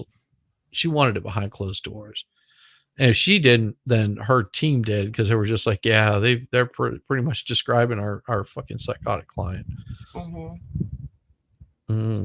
Facts, but her scores essentially correlated. So they were consistent with other people who obtained these scores, who have been shown through many, many, many studies to have these very specific traits. So externalization of blame, a lot of inner anger and hostility. Sometimes that anger among these groups with similar scores, these people might have that anger kind of explode out at times. They tend to be very passive aggressive. They may be self-indulgent, very self-centered. They could use manipulation tactics to try to get their needs met, very needy of attention, acceptance, approval. They tend to distance people who are close to them. Initially, they may seem very charming. They're very socially sophisticated, actually. That was a major component on there. They have a capacity to kind of offer some of their faults, but in a way, but only the ones that people think of lightly and can all relate to. And so they can present as very fair and balanced, but in actuality, they really might be very judgmental of others and unaware of problems in their behavior and their thinking. You and King. By the iPad, what do you do? So once they've completed the test, you can have it scored by the computer immediately. It's a very, very complex test to interpret, but right away you get a list of what's called critical items. And these are just some, a couple of the items, the statements that are presented that are more clearly symptom-based. And I always follow up with the examinee. Some of these might have to do with suicide. Some of them might have to do with other symptoms that you just like to get a little bit more information on, because sometimes an examinee might tell you they're completely fine when you're doing your interview with them and that they have no symptoms. And then when they take the test, it says that they're having trouble sleeping, or they struggle with nausea all the time, or they feel very anxious. And so you want to follow up on that. Fist yourself, you fucking idiot. What's a code type? A code type, let me think of how to explain this very, very simply. So the main Sorry, scales, I just can't help I'm it. referring to scales. These are just the main scores that come up on this test. Welcome back. We can refer to them as codes. Welcome And when I back. was saying that Ms. Heard's scores could be compared to certain groups of people that had been researched before to obtain similar scores, the research has shown that certain people will have certain scores that kind of spike on this, okay? And so all of those traits that I was describing, those are traits that are found in these code types. So it means that score number two was high, and score number 6 was high. And so if we have those two scores were both high, then that's a 2-6 code type. And these code types. What code type was Ms. Heard? Ms. Heard had the clearest code type was 3-6, but then she also had some other code types that were less significant. What characteristics are associated with a 3-6 code type? Histrionic, psychotic, crazy. So a 3-6 bitch. code type, a lot of that anger is expressed in this code type. There can be actually a lot of cruelty, usually with people who are less powerful. Actually, when you see this code type, you want to, if you can, to follow up with subordinates, co-workers, people who may have observed their behavior more closely. The 3-6 code type is very concerned with their image, very attention-seeking, very prone to externalizing blame to a point where it's unclear whether they can even admit to themselves that they do have responsibility in certain areas. A lot of suppressed and denied anger, but the anger is very present, will explode out, and a lot of issues in their close relationships. How does Ms. Heard's code type fit in with your overall opinion as to personality disorders? Well, this might be an appropriate time to describe a little bit about these personality disorders, because I think what you'll hear is that there's a lot of consistency there. So borderline personality disorder is a disorder of stability. It's instability, and it's instability in personal relationships. It's instability in their emotions. It's instability in their behavior. and it's instability in their sense of self and their identity. And that instability is really driven by this underlying terror of abandonment. Oops. So one of the key features also of this disorder, and all of it is like pistons of an engine kind of firing off and igniting one another. But when somebody is afraid of being abandoned by their partner or by anybody else in their environment, and they have this disorder, they'll make desperate attempts to prevent that from happening. And those desperate attempts could be physical aggression, it could be threatening, it could be harming themselves. But these are behaviors that are usually very extreme and very concerning to the people around them. What she's describing, because it was more common that I would see this in high school, of the kinds of girls that were just like, if I can't have you, then no one will. They would also have this kind of attitude of, I can't live without you. And they would call saying that they swallowed a bottle of pills or some crap like that. And lots of cries for help. And I mean, you can almost see that in Amber being that kind of person where she's just like, you know, my world revolves around you, and without you, my world would not exist. And, you know, if I can't exist without you, then I just don't want to exist. I mean, that's the kind of personality that she's describing there. It comes off as very immature whenever you see it from the outside. If you're involved with someone like that, it can be really frightening, because you're like, you know, if I break it off with this person, they're going to harm themselves, and I don't want to see them be harmed. Yeah, which is a whole nother kind of abuse. Yes, because, you know, now you're just like, well, crap, if I leave this person, they're gonna harm themselves, and you end up in this And then I'm cyclical thing. responsible. Yeah. Right. Because, you know, most people, you know, have empathy, you know, and that's Sure. that's Well, something that's what people like that do. They play on that empathy. right, because they don't have any empathy for themselves. They don't have that kind of feeling. Like she was talking about the mirroring, you know, mirroring that person, you know, they mirror different personalities. The histrionic mirrors, like that's how you can see, you know, Amber mirroring like different images that she sees or copying. Jodi Arias did that too, you know, just in interviews, she would mimic and copy, and it goes so far and it goes so deep, and it's a sickness. And if you don't seek help for it, like she was saying, Amber didn't see that. She would just go around that. Like with the PTSD, she would check all the, you know, all the boxes, like all the boxes, just like it's very rare that you have all the boxes checked. Yeah. And all those boxes were checked. And, but yet she couldn't say, I feel, or I identify. It was Or all saying, you know, that whenever Johnny is not paying any attention to me, I feel angry, and I'm just trying to get his attention. That would be a normal reaction, you know, but she doesn't display that kind of reaction. I mean, a normal reaction would be just like, you know, whenever I'm not the center of Johnny's, you know, because and I'm just using an example. He says that I'm the center of his world, but whenever he treats me like shit, I don't feel like the center of his world. So I react and I explode. Because him walking away would be her trigger, though. Right. You know, that would be her main trigger. He'd walk away, and that to her was so insulting that she would use that as a term like of abuse. Right. He walked away. He was trying to get away from the situation. He ignored instead of dealing with me. Like, well, yeah, exactly. Sorry, I think I kind of cut you off. I'm curious how much actual screen time Amber Heard will get. I don't know. I honestly don't care. I don't even think she's gonna be in it. Is she? I don't know, and I don't care. That's the thing. I don't either. Yeah. Like the first Aquaman, I was like, okay, it's interesting. I mean, but I wasn't like super impressed by it. I mean, you know, and that's just me. That's not like the Aquaman was not like my whole kind of scene. I mean, but hey, you know, that's Ross Banks said that she is. Yeah. Yeah. I mean, I actually like the Captain America. I like the Iron Man.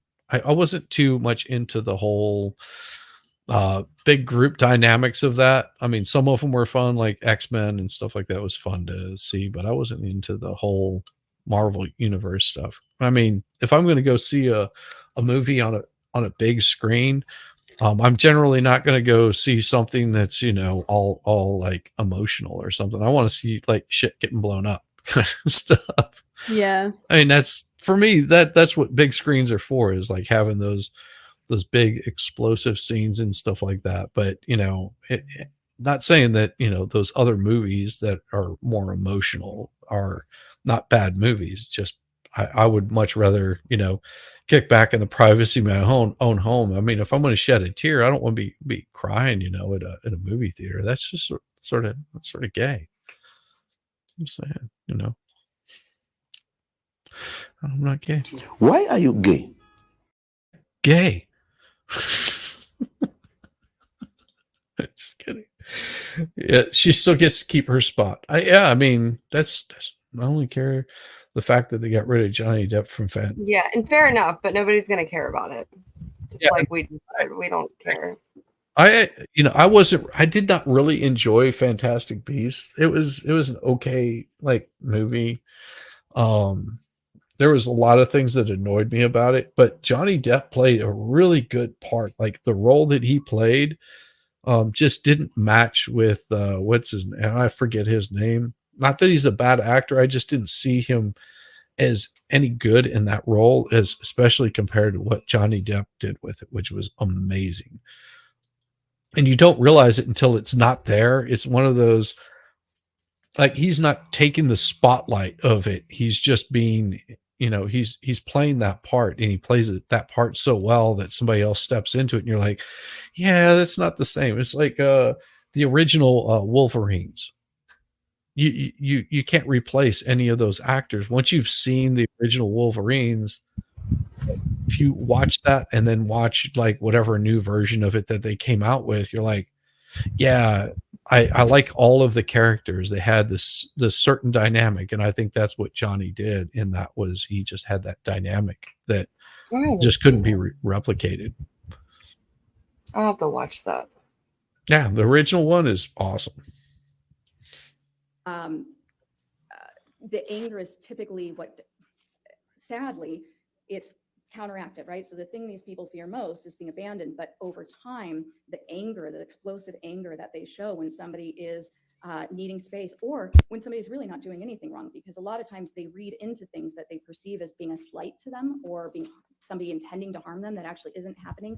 They'll exaggerate it, and they'll Almost delusional. react in this heightened manner that is just exhausting for their partners. Oftentimes their partners will try to make them happy at first and really allow themselves to be a punching bag, thinking that they can somehow solve this problem, that somehow they can make this better. And eventually it just overwhelms them. Histrionic personality disorder is very Before similar. we move on to that, Okay, are you familiar with the term emotional reactivity? I am. What is that? So emotional reactivity is very common in the diagnosis. So essentially, like I said, there's instability in emotions. People with borderline personality disorder are often misdiagnosed as having bipolar disorder because they can be up and down. They can look very depressed and they can look very elated, but these changes are happening within a matter of hours. Somebody with bipolar disorder, this is a clinical depression lasting days, weeks, a clinical mania where sometimes they even need to be hospitalized because they're so grandiose. They clear out their bank account and go to Vegas and spend it all. They're acting in some very bizarre ways. With borderline personality disorder, you're having these fluctuating moods constantly. And again, this hypersensitivity to being slighted or feeling offended, really driven by the fear that if you're offended or slighted, if the therapist comes in 2 minutes late, or if somebody shows up to dinner 2 minutes late, that they might be abandoning you.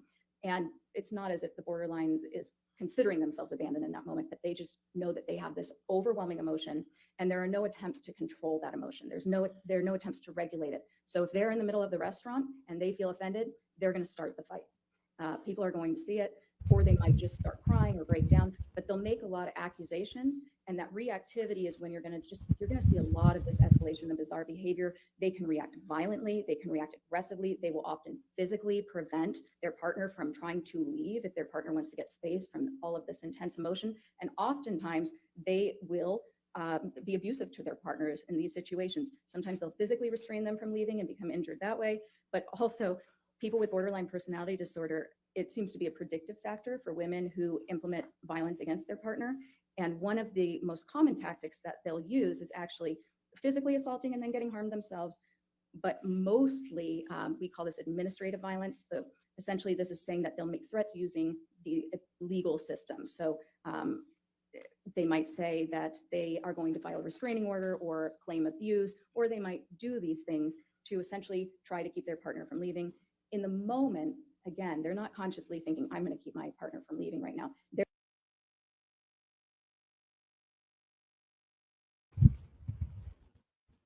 You're muted. That it goes far beyond that, because it's not just them just doing these kinds of things where they're acting like that. There's also where on the other end of it, whenever they have these kind of disorders, and I'm not any psychologist or any shit like that, but I've seen it displayed before, that they will make accusations before the other person does. They'll say, well, you're going to do X, Y, and Z. So I'm sort of going to beat you to the, I'm sorry. I'm going to beat you to the punch on this. Is some of the stuff that they'll actually pull. So that way, and it's just a matter of a means of control. It's like saying, I'm going to file a temporary restraining order against you because I know that as soon as, all of this information comes out about you, you're going to come at me. They'll make those kinds of accusations. They will start out going after. It's sort of like a damage control kind of thing beforehand. Yeah. And so if, it's just like, well, it would be like me saying, well, I know that Danielle is going to get pissed off at me. So to beat her to the punch, we saw this with, what was it, Clooney or whatever, the stabby girl, the OnlyFans stabby girl, that she started, that she was accusing him of being violent towards her. And well, I need to beat him down there to file a report before he files a report. Get you before you get me. Exactly. Because, most of the time the other person has no desire to go after them. They're just like, I just want to get away from this crazy situation. And so if they turn around and they show something, and I think Amber was doing this kind of crap too, where it's just like, I'm going to beat you to the punch. I've got to be there before he does. Whenever we're filing for the divorce, I'm going to make sure I get a temporary restraining order before he gets one against me. Not that he ever cared to, but it's all about appearance. And even if nothing's going on at all, I'm just going to assume that there is, because in my mind, this is what's happening. Right. And it's very real to me. So I'm going to go ahead and make decisions based on that alone. Right. And it happens with not just men, but not just with women, but this also happens with men. Like, this is the hard part about being in a relationship, is guys will do this kind of shit too. Yeah. And you have to be very conscious that, especially in this day and age, because everybody is all about the wanting to say, because they look at Johnny Depp and what happened with them and say, and they want to come back and say, well, I'm going to be Me Too. So why don't I just go ahead and talk shit about this person beforehand? This kind of stuff does happen on a regular basis. You have to, and police are always going to be after the fact. A cop is going to always come after the fact, after the bad shit has already happened, is whenever those police are going to show there. And that showed with Clooney, where she was just like, I've got to make this report. I got to get there before him because, she's worried about losing her pad where she's staying. And I'm sure he was ready to just boot her to the curb, and she would blow up. She would have these explosive attacks on him, on a regular basis. Whatever's going to happen with that one. I'm sure she's going to try to come on. with Yeah. Clooney, George Yeah. Clooney, and No, his not like. Clooney, McClenny or whatever her name is. Oh, Clenny. oh The- yeah. The OnlyFans whole stabby girl. OnlyFans thing. Okay, yeah. I was Yeah, like, that's supposedly. Clooney having issues? I only threw a knife at him. Yeah. That's a crazy case. Yeah, that's totally psychotic. That is psychotic. is. What everything she did. Oh, Yeah, I'm just yeah. McClenny. Yeah, there you go, McClenny. To me, the whole thing about Johnny Depp case is that we as a society ignore men getting abused by women. It is very common. It is very common that we as a society do ignore men getting abused by women. And it's happening a lot, like a lot more than we know. There's more abuse on men than probably there is women. Men just don't talk about it. Well, somebody else had made this point not too long ago, and it's an often point made that women are concerned about violence happening against them, and it's just like, yes, absolutely, and women should be concerned about violence happening to them.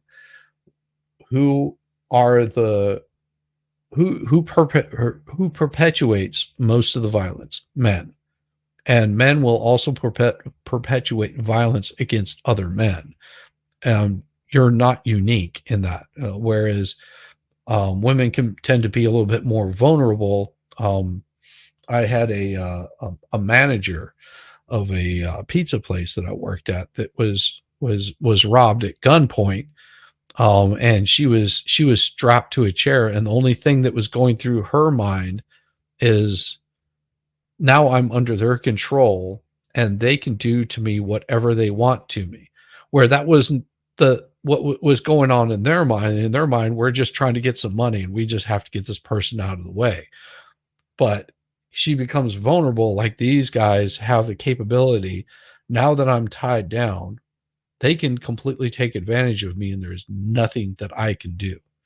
I am stuck right here. I am screwed in probably more ways than one.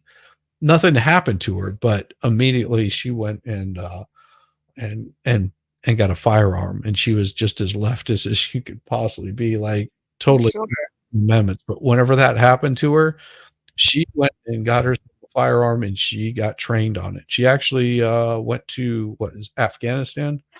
Mm-hmm. She joined the military. She's still young enough that she could do that.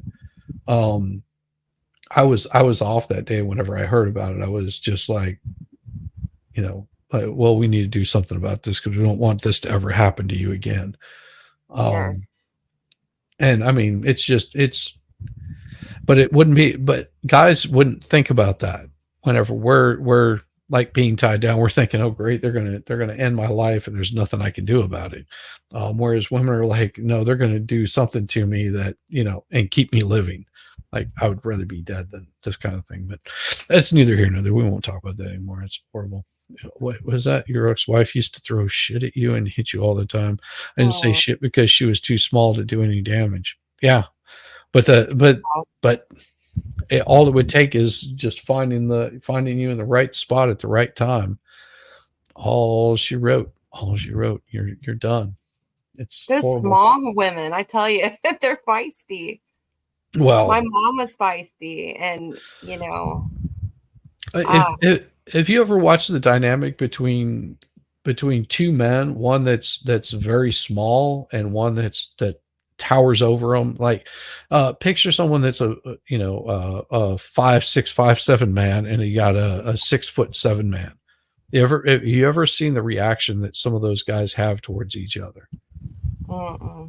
All right, the big guy is usually going to be pretty mellow. He's not going to be aggressive towards this little manlet of a person.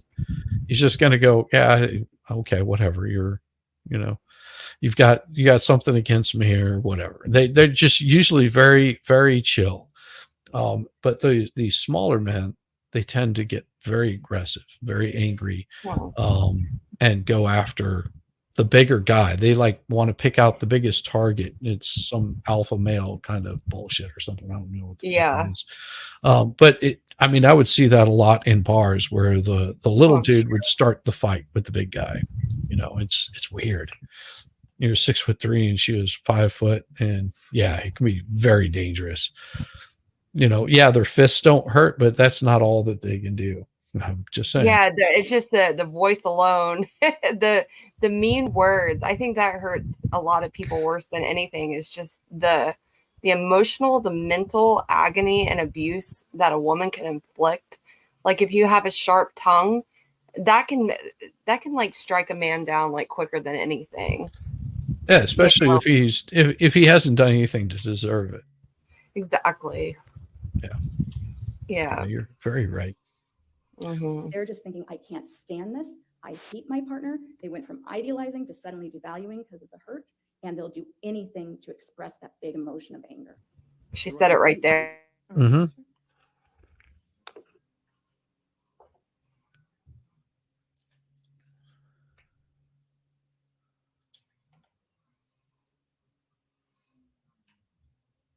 Yeah, I hate that. I really do.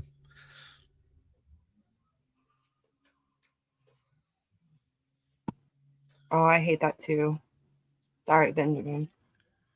Yeah.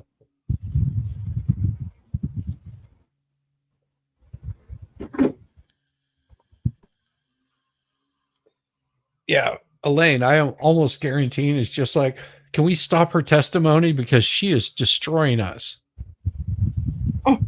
Like we need to stop this.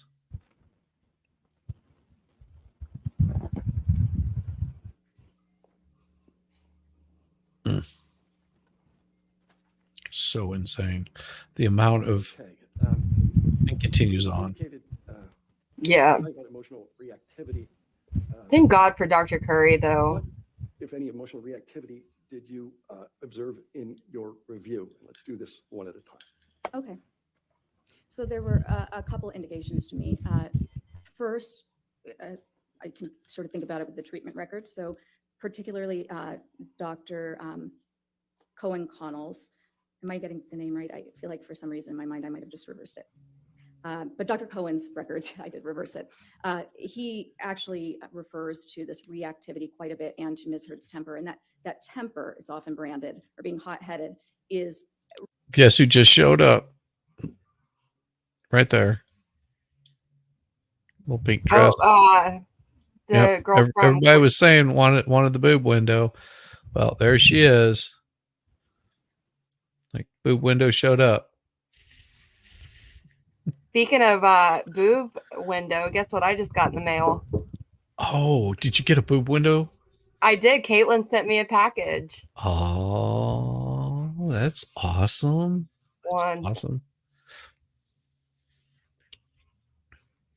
A lot of Karens lurking in the back. Yeah, there is a lot of Karens lurking in the back there. Absolutely. That's you can see it's just like Karen. A lot of Karens in the background. As is their very charming, personable nature. This is a disorder of contradictions. In Nurse Filati's notes, I thought there was something interesting. She references a night when they're out to dinner, I believe in London, and she provided positive reinforcement to Ms. Heard because Ms. Heard had been disappointed by a mistake made by the server, and it sort of references how previously she might have criticized the server or become upset by that, and that she didn't this time, and so that had been some sort of a step forward. And there was also an indication actually in Dr. Hughes's, Dr. Hughes is a forensic psychologist who had been appointed by Ms. Heard to conduct an evaluation as well. In Ms. Hughes's interview of Ms. Heard disclosed that she had cut her arm in the past, which is a typical reactive type thing somebody with this diagnosis can do. It's one of the symptoms. And that's sort of all I can think of top of my mind from the treatment records. Moving in. So Amber was a cutter. Oh, yes. And she has cuts that she even said that Johnny inflicted on her. Yeah. But they were clearly from her, like right through here. Yeah, they're self-inflicted. Yeah, self-inflicted. Yeah. Cutter. into some of the declarations or deposition testimony, what struck me was Ms. Raquel. That's the one I was making testimony. fun of when we first She's a new started. friend of Ms. Heard's, Yes. and she indicated, she told a story about, I suppose they were shopping for Thanksgiving accoutrements, something to prepare for Thanksgiving, and Ms. Heard struck her in the face, sort of out of the blue, which is, And that look that she gives is like, what? I don't know what you're That's talking about. Right? perfect where you paused it. Yeah. Yeah. Yeah. She's looking over at Johnny. You know, she is. Like, how dare you tell our personal business? I'm the only one allowed to talk about how shitty of a person that you are. Evil, evil fucking person. I mean, I've been around like some crazies. I mean, that's not abnormal, but she takes the cake for the cuckoo for Cocoa Puffs.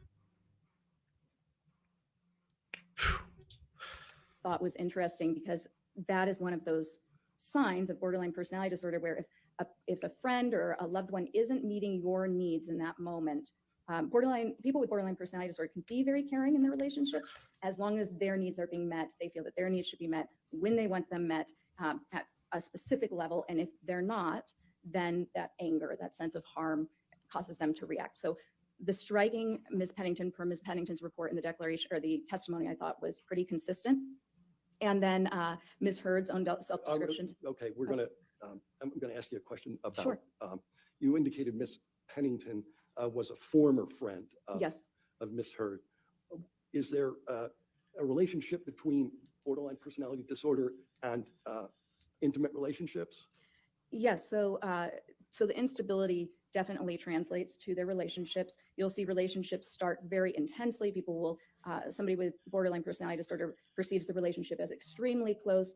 This pattern of idealizing and devaluing is definitely at play. They do this with their lovers and also with their friends.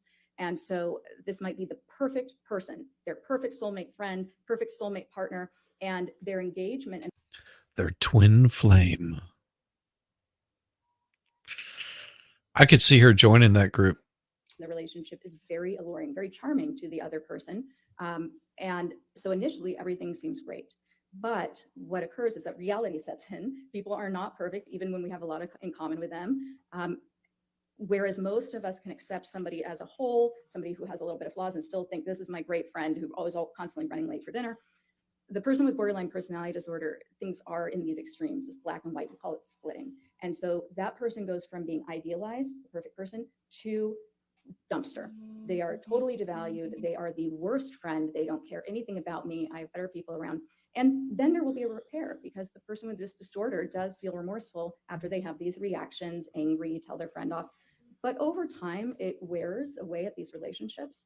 And so what you'll usually see is many, many transitions in their friendships over the years, people who have sort of fallen by the wayside, who were really very close knit at one time, and then there's not a lot of consistency in the long term. You'll also see that with their intimate relationships, many, many relationships, but none that are particularly long term. How does borderline personality disorder relate to identity issues? So again, that instability also travels toward identity. And when I was describing personality earlier, I was talking a little bit about those traits we have that help us know who we are. When you have borderline personality disorder, that actually is not something you understand. So people with this disorder actually take on the identity of the people they're spending time with because it's comforting. It's very uncomfortable to not know who you are. Some people with this disorder will describe a feeling of emptiness when they feel like they've been abandoned because now they don't know who they are in the world. And so when somebody with this disorder is going through that initial enmeshment phase with new people. This really strikes a chord here to me. Funny how I thought there were way more women that were defending Johnny than men. I've seen a lot of male simps for Amber Heard. Yeah, there's a lot of male simps for Amber Heard. What sort of struck me on this is there are way more women that were defending Johnny than men. There's a lot of very vocal women, and simps on either side of the aisle are scary fucking creatures. Very well like if you know, there's nothing with someone appreciating you. I mean, that's one thing. And we joke about simps here, you know, and everywhere else constantly. But it's when it gets to the point where they will, whenever somebody believes you because you're you over somebody, I mean, you could slap the evidence right there in their face. And some of it is just because they're looking to gain clout off of being that simp. Like a lot of the women, and I'm not saying all of them, I'm saying a lot of women that are in this space of, you know, men are horribly mistreated, and that this becomes like a really big cause. It really sets me back, because it's just like, I don't need you to speak for me. I can speak for myself. I mean, yes, Yeah, there's guys men that don't need someone women speak. to advocate for them. They're Exactly. men for a reason. And there's also, and I look at that as the same way with men. I can't white knight for a woman. I just something inside me is just like, they need to be powerful on their own. Like, you know, if I see somebody is clearly going after Danielle, and I have a way to step in between, I'm going to do that. But there's also, I'm not going to sit there and jump in, because it becomes, you know, I'm a grown woman, I can take care of myself kind of attitude that you'll get back, and it puts you looking like a complete ass if you're sitting there. Honestly, you want my opinion on why men shouldn't white knight? White knighting for women is the reason why a bunch of women are cunts. Yeah. Don't white knight for them. Make them grow thick skin. Or thicker skin. I mean, don't let them get physically hurt, but, you know, Yeah, help also, somebody's back. Like, definitely. I believe in having your friends back, or somebody that you care about's back. But you don't have to okay to advocate have for them. someone's Yeah. back, But to but fully don't. advocate for them, like, you know, and them not have, I know what you mean, Jess. yeah. Well, and here's the thing, Ben, and I'll start it back up. Men are not always prepared for adversity. That's fine. They need to get prepared for it. They need to learn to have adversity. It's the same way as a child is not going to get any better at playing baseball if you never actually throw the ball at them. If they don't learn to swing the bat, they're never going to get any better. And then whenever that fastball comes at them at 100 miles an hour, they're not going to know how to react, and they'll crumble. That's a good So point. having those small adversities, they need to have that. They need to have it. You know, you have to have some trials and tribulations if you want to get stronger. Yeah. So, yes. And yes, Like, men are let not the kids always skin their knee. Like, let Right. them get hurt, you know? let them get hurt, but also protect them from, you know, you got to protect the one that's never swung the bat before from that 90-mile-an-hour fastball that's coming at their head. You do have to protect them from that. I'm not saying that you should just walk away and let all men fucking be completely destroyed because of it, but you also have to limit yourself on what you're doing. It's just like a small amount of adversity is what men need to build a little bit of backbone. Yeah, to be men. Yeah. For the most part. Yeah. Yeah. Let a man learn how to be a man. If you surround them if you surround a child in a bubble, that's where they'll exist. And then they'll never get stronger. They'll never build up an immune system to it.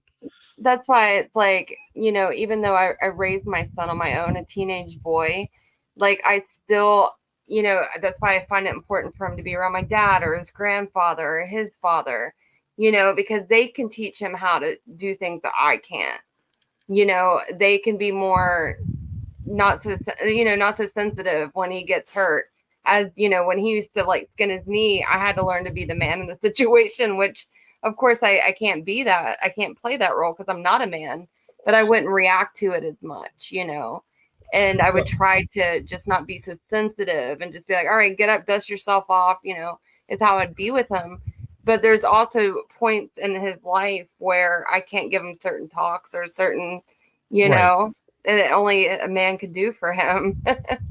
So, and luckily he's got some good men in his corner.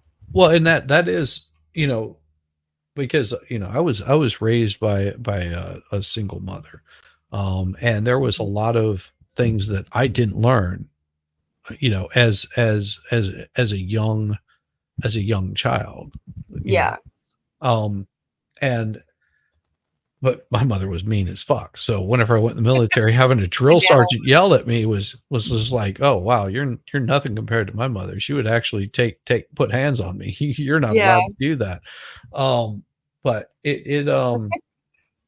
there was certain aspects that I didn't learn until I, was out on my own, and I actually started seeking out other men to teach me to not be, some pansy ass kid, that was just like, I was like, I need to learn to be more self-sufficient. Who do I see that's self-sufficient? And so I seeked out that father figure. I actually seeked out the mother figures also of, someone that was not in a sexual way, but someone that was like, that would be like more motherly and sort of give you that guidance that only a mother can give. Yeah. Because I think you need that. I didn't realize it until I was much older. I was like, oh wow, I actually, seeked out what I was lacking in like certain areas. It's weird. Oh yeah. See, right there.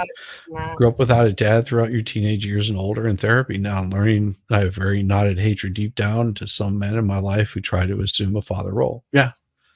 It happens. And that's great that you're frosting 7, that you can even seek therapy. That's very humbling of you. And I think that takes a lot of like courage and boldness to seek therapy in any regard, because you're learning things about yourself that, even if they're right or wrong, that you can't teach yourself. Right. That's pretty huge, especially if you had an absence of an adult in your life.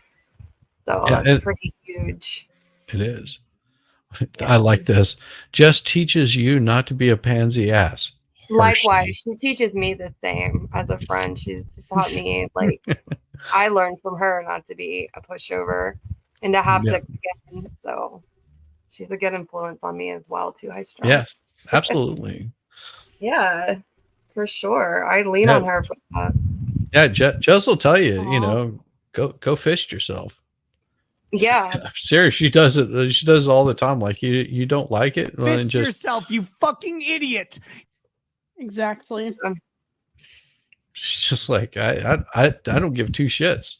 You're gonna take it harshly and you're gonna love it. Yeah. I like when people are like, ouch, that hurt my feelings. I'm like, cry more. Yeah. Yeah. You're not used to me by now. You need thicker skin and just fuck out of my face. Yeah. Yeah. Exactly.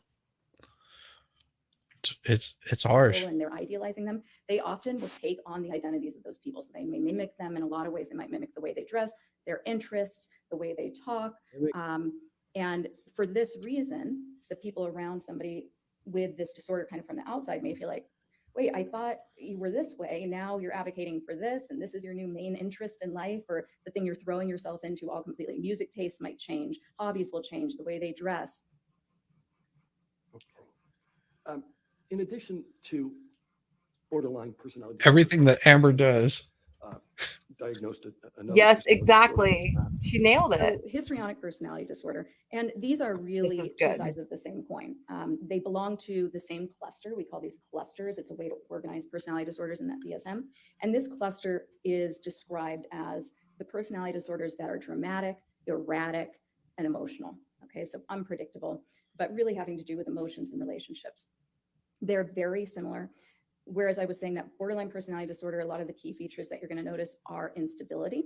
When it comes to histrionic, a lot of the key features are going to be drama and shallowness. Similarly, with borderline personality disorder, there's drama this underlying drive of abandonment. With histrionic personality disorder, that underlying drive is to always be the center of attention.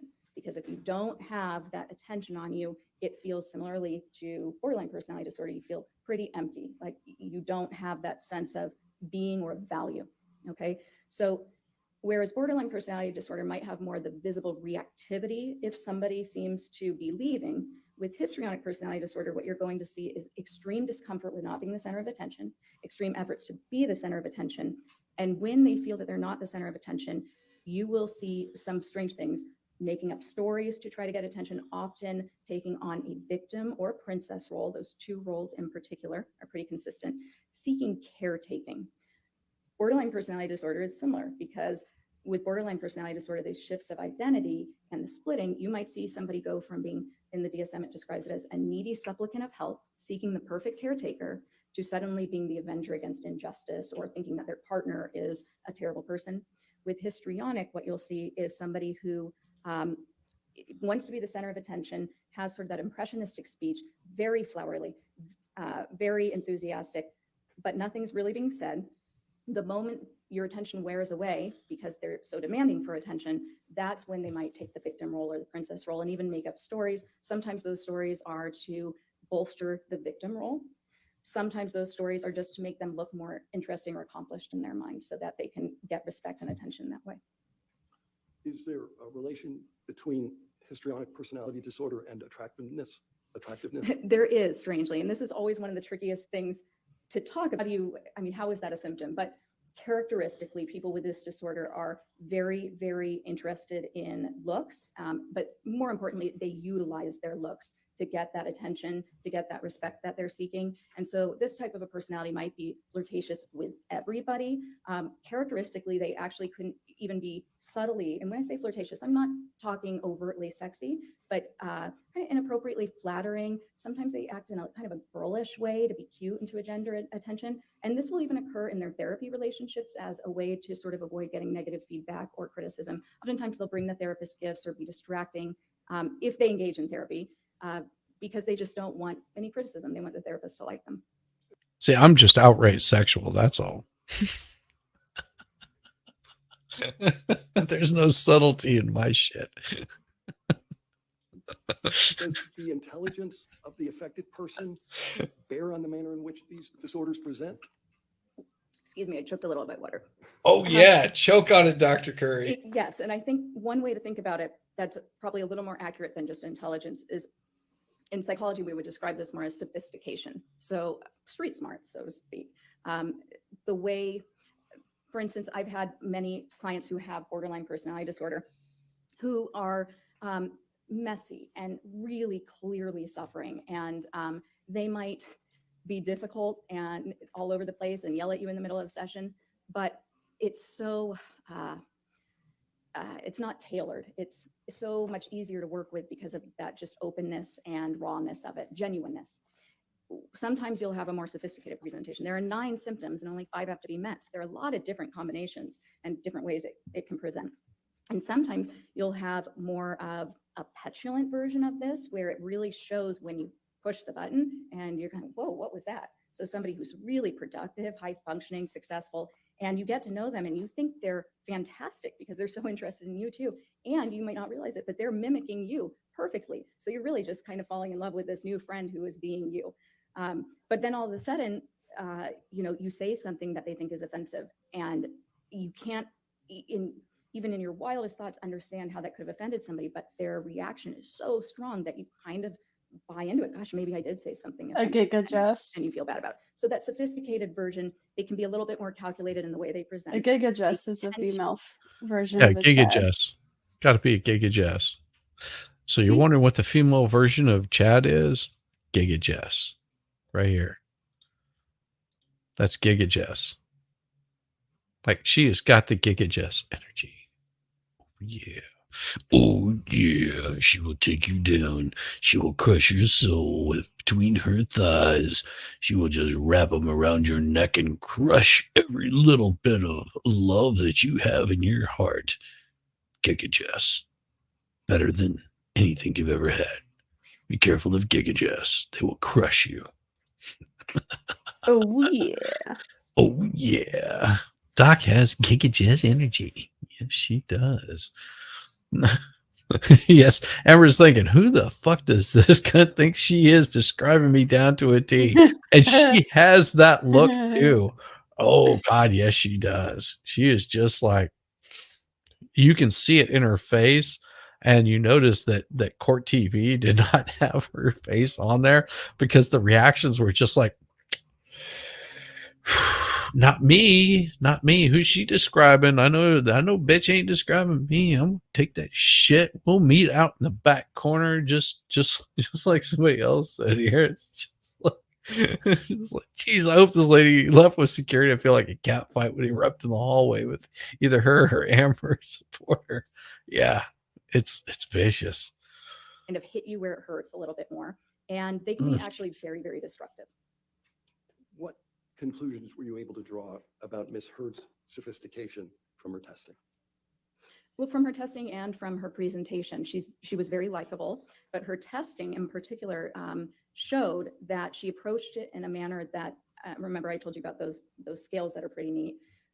She approached it in a manner that very clearly minimized any psychological dysfunction. Not just that, but really presented herself as free of any problems.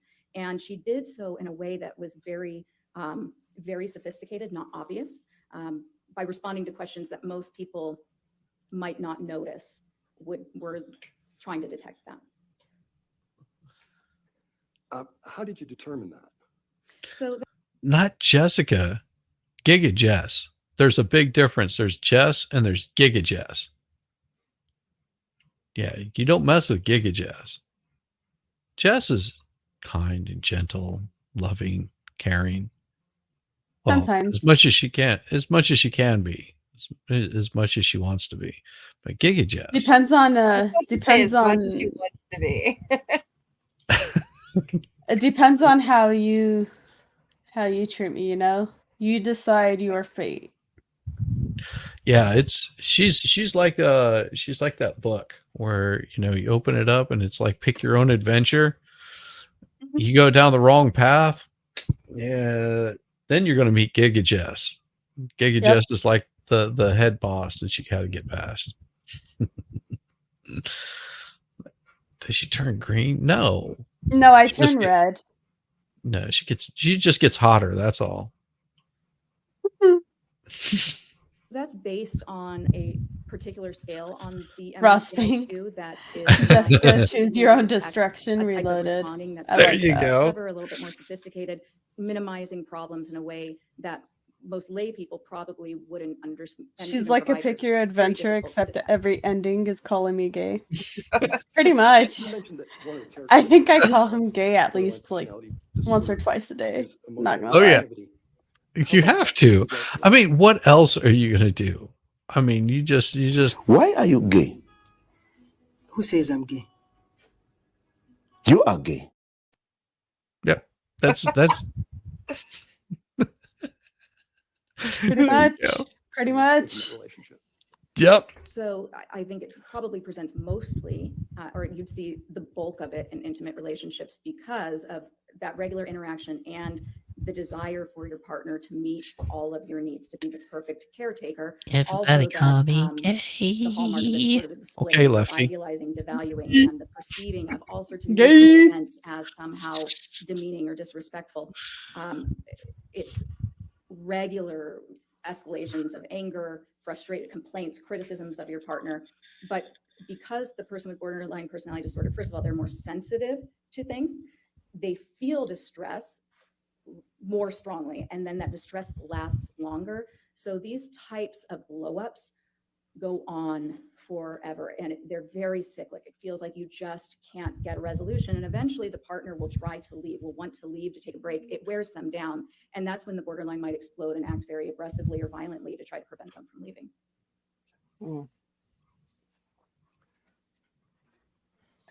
In addition to diagnosing Ms. Heard with these two personality disorders, did you form another opinion about Ms. Heard's mental status? Yes, so there, go ahead. If the answer to that is yes, I'm going to now ask. Okay, what was yes, that? I did. Okay, what is it? So in addition to looking for Ms. Heard's general mental status, any psychological issues that were present, I very specifically was assessing to determine whether post-traumatic stress disorder was present, and it was not. How do you know that? So first of all, from multiple information sources, right? So I was integrating the interview, my review of the data, the case records, other people's testimony, her treatment records. And then I also conducted, in addition to the MMPI-2 and looking at that data, I also conducted the clinician-administered PTSD scale, the CAPS-5, which is... So what do you think? Should we end this thing? We only have 10 more minutes left. About. Yeah, I say probably a do little it. bit longer. End it? Keep going. No, keep going to the push break. through the 10 minutes and then we'll go on over. Okay. Is the gold standard PTSD assessment developed by the National Center for PTSD, shown to be valid, accurate for use not just with service members, but also with civilians, men, women, all genders, and also all ethnicities, and then also specific. That hairstyle is called, I just woke the fuck up and like pulled my hair back. That And she is put exactly bobby what. pins in them in the back Looks of like her a messy bun. Yeah. Yeah. Well, and it is not, I honestly don't think that it was intentional. It looks like she's like, oh shit, I've got to be here in like a short period of time. I need to pull my hair back. And I mean, she does not look like she had any sort of hairstyle. Looks like she's wearing very little makeup. She still looks stunning though. Oh, I know. That's what I'm saying. Like you look at her, it's just like you can pick out the flaws. You know, she's not like she still has makeup on. You can tell she has eyeliner on and stuff, but she looks like she is sort of like, because you see her the next day and she does not look as frazzled as this. She said in that interview she was really extremely stressed out, which you can imagine. A high profile case like this where you're like under the hot seat. But Too High Strung said I need more women to do that hairstyle. I agree. I mean, yeah, it's love that messed up hair look. It's Sharon it's just Stone in The Quick and the Dead. Yeah. Same for use in a courtroom It is a thing. setting. How do you conduct the CAPS-5? So the CAPS-5 is a standard interview.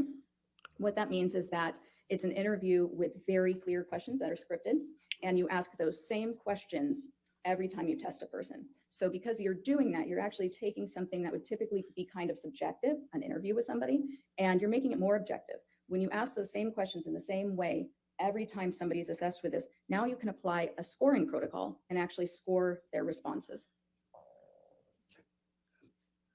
As a result of applying those protocols, what did you conclude?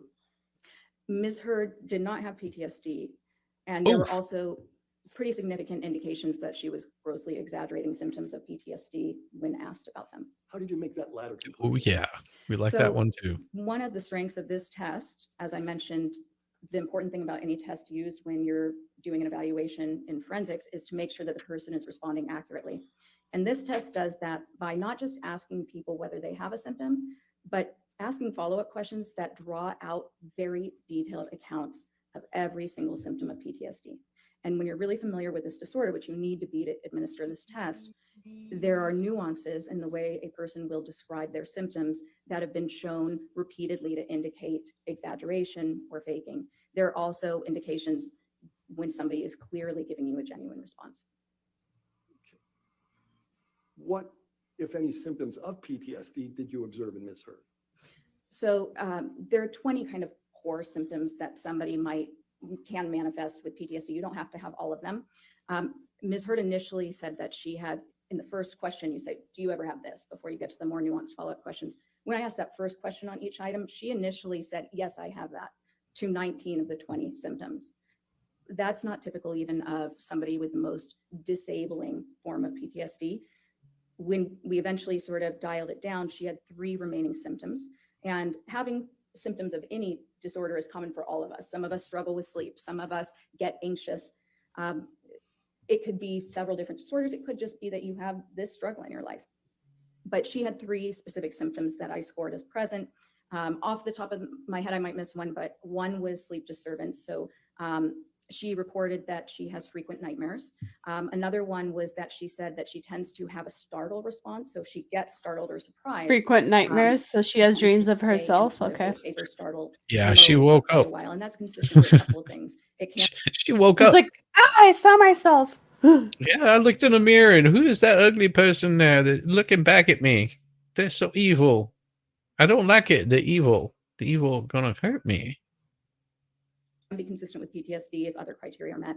It's also consistent with childhood complex trauma, which is something that can occur when the Cigarettes. brain is forming. If you constantly feel unsafe, if your parents are abusive, or if they're not present, if you're neglected, you can develop certain physiological responses that can stay for a long time in your life.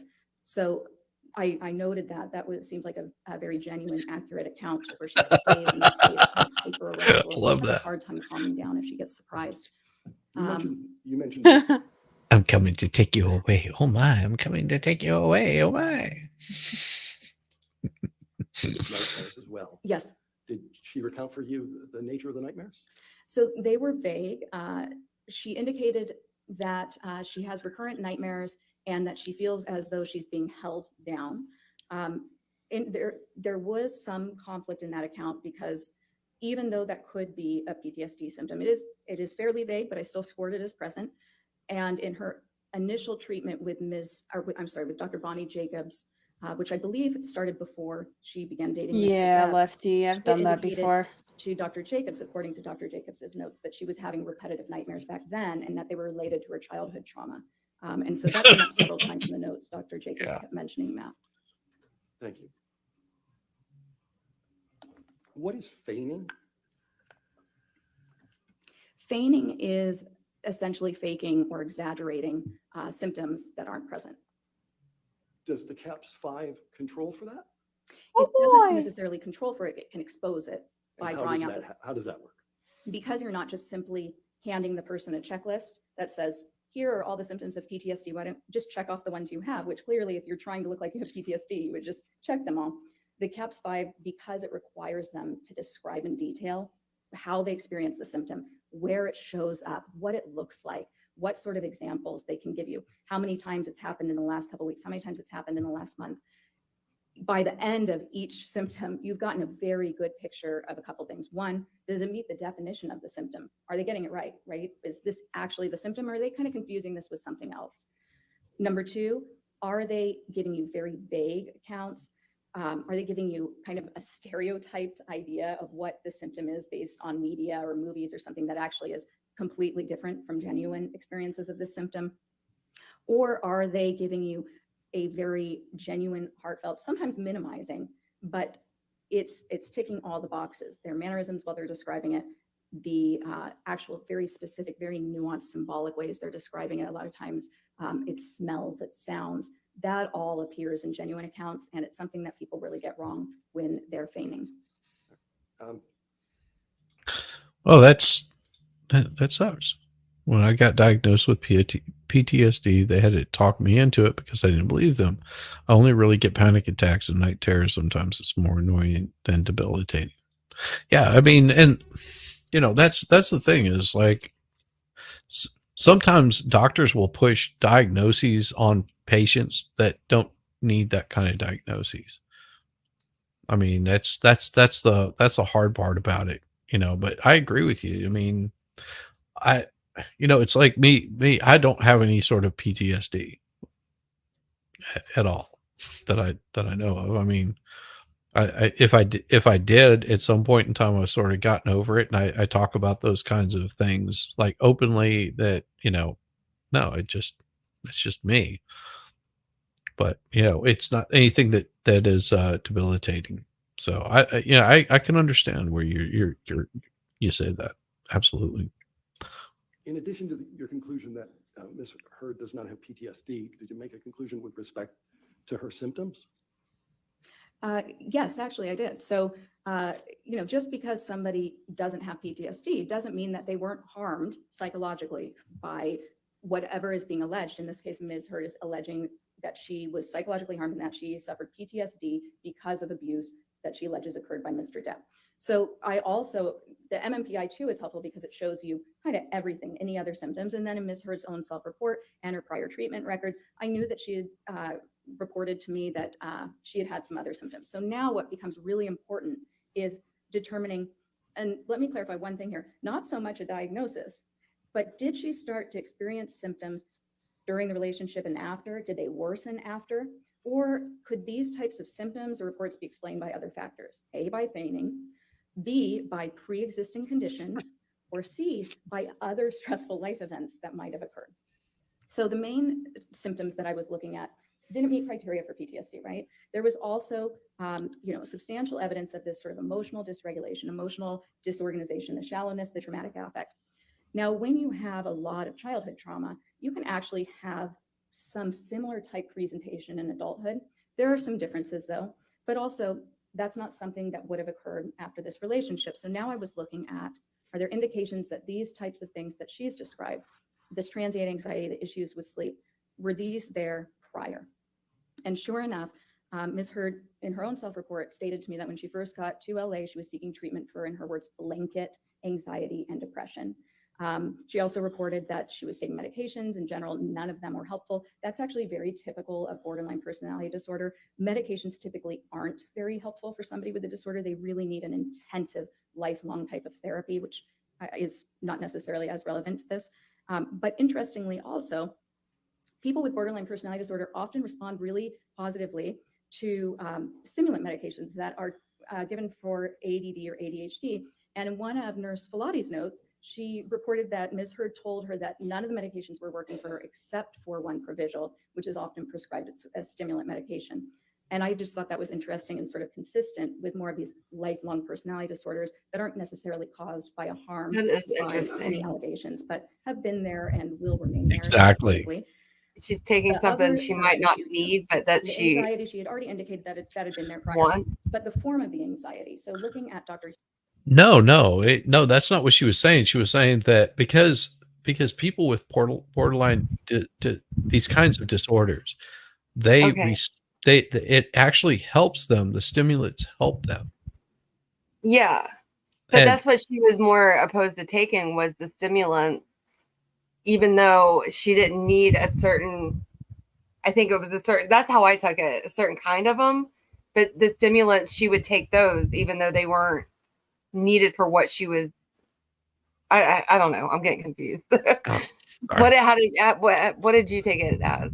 I took it as her taking these stimulants wasn't.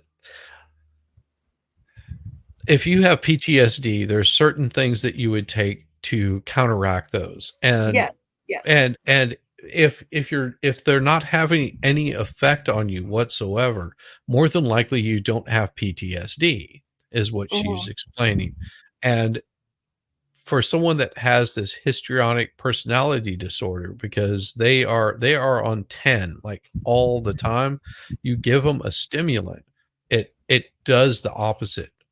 Yes, And that's what happens with ADHD is Yes, it that's what actually like short circuits or something, and it causes them to chill out.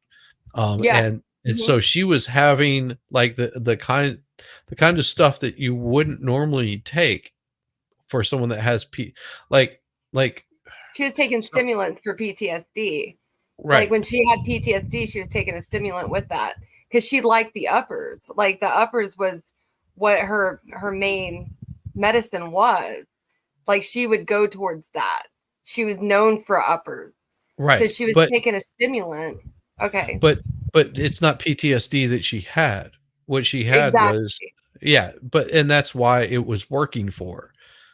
And that's what she's explaining there is like normally you'll see somebody that has like these hyperactive things like there's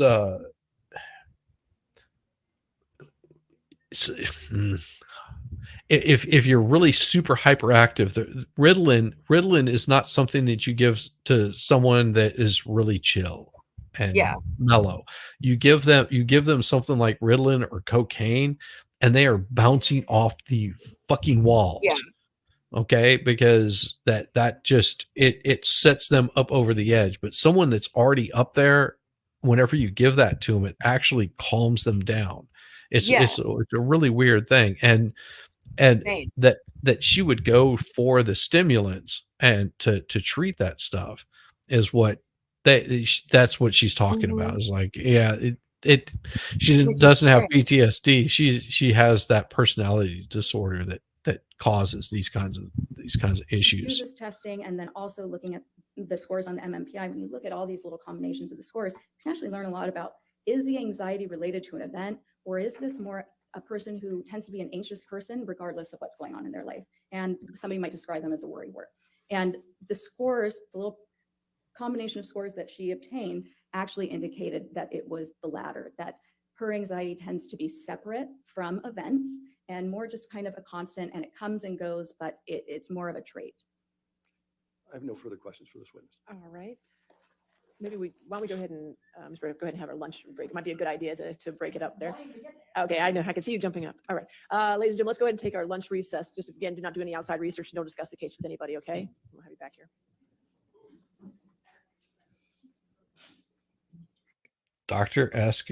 Judge Asker Huddy. She's pretty damn awesome.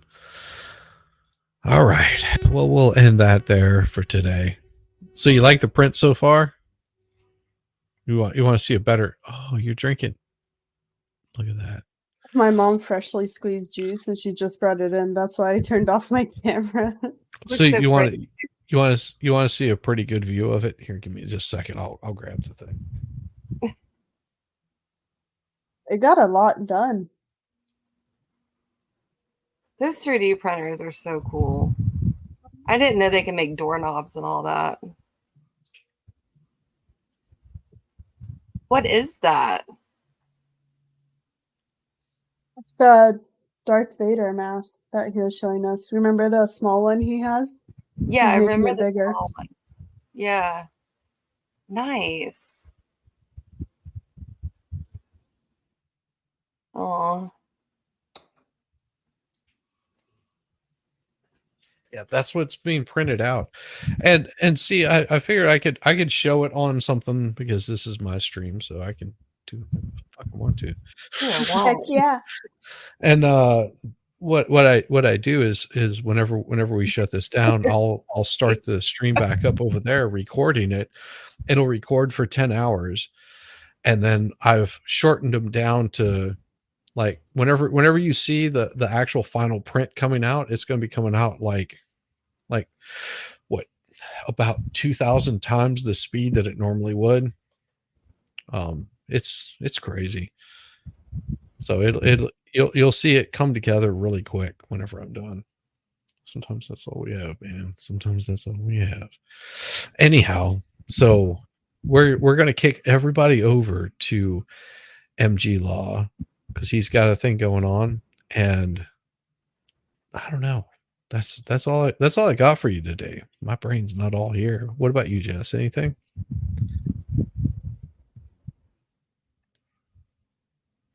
I need more of Dr. Muffin because she's hot.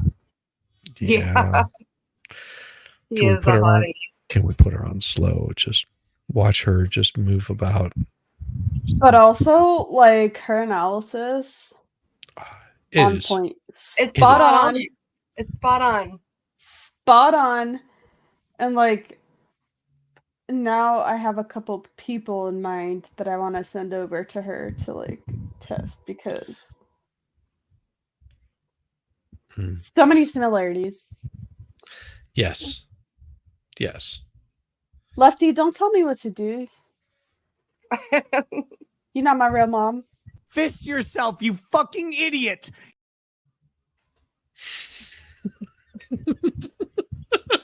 Oh yeah, Love you, Ralph Lefty. would be the first person I would send over to her. Totally. There you go. There you go.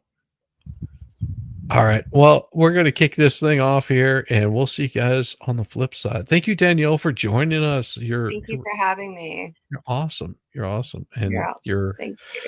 you're just great. I'll see you guys. See ya. And peace.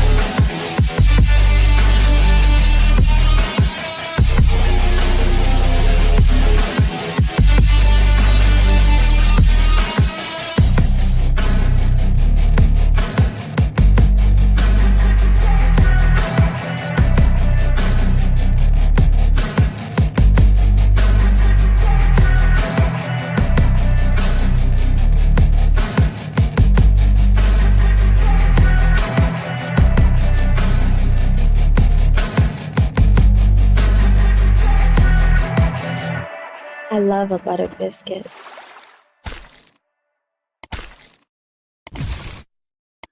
Dropped a grumpy, pardon the term, onto the bed.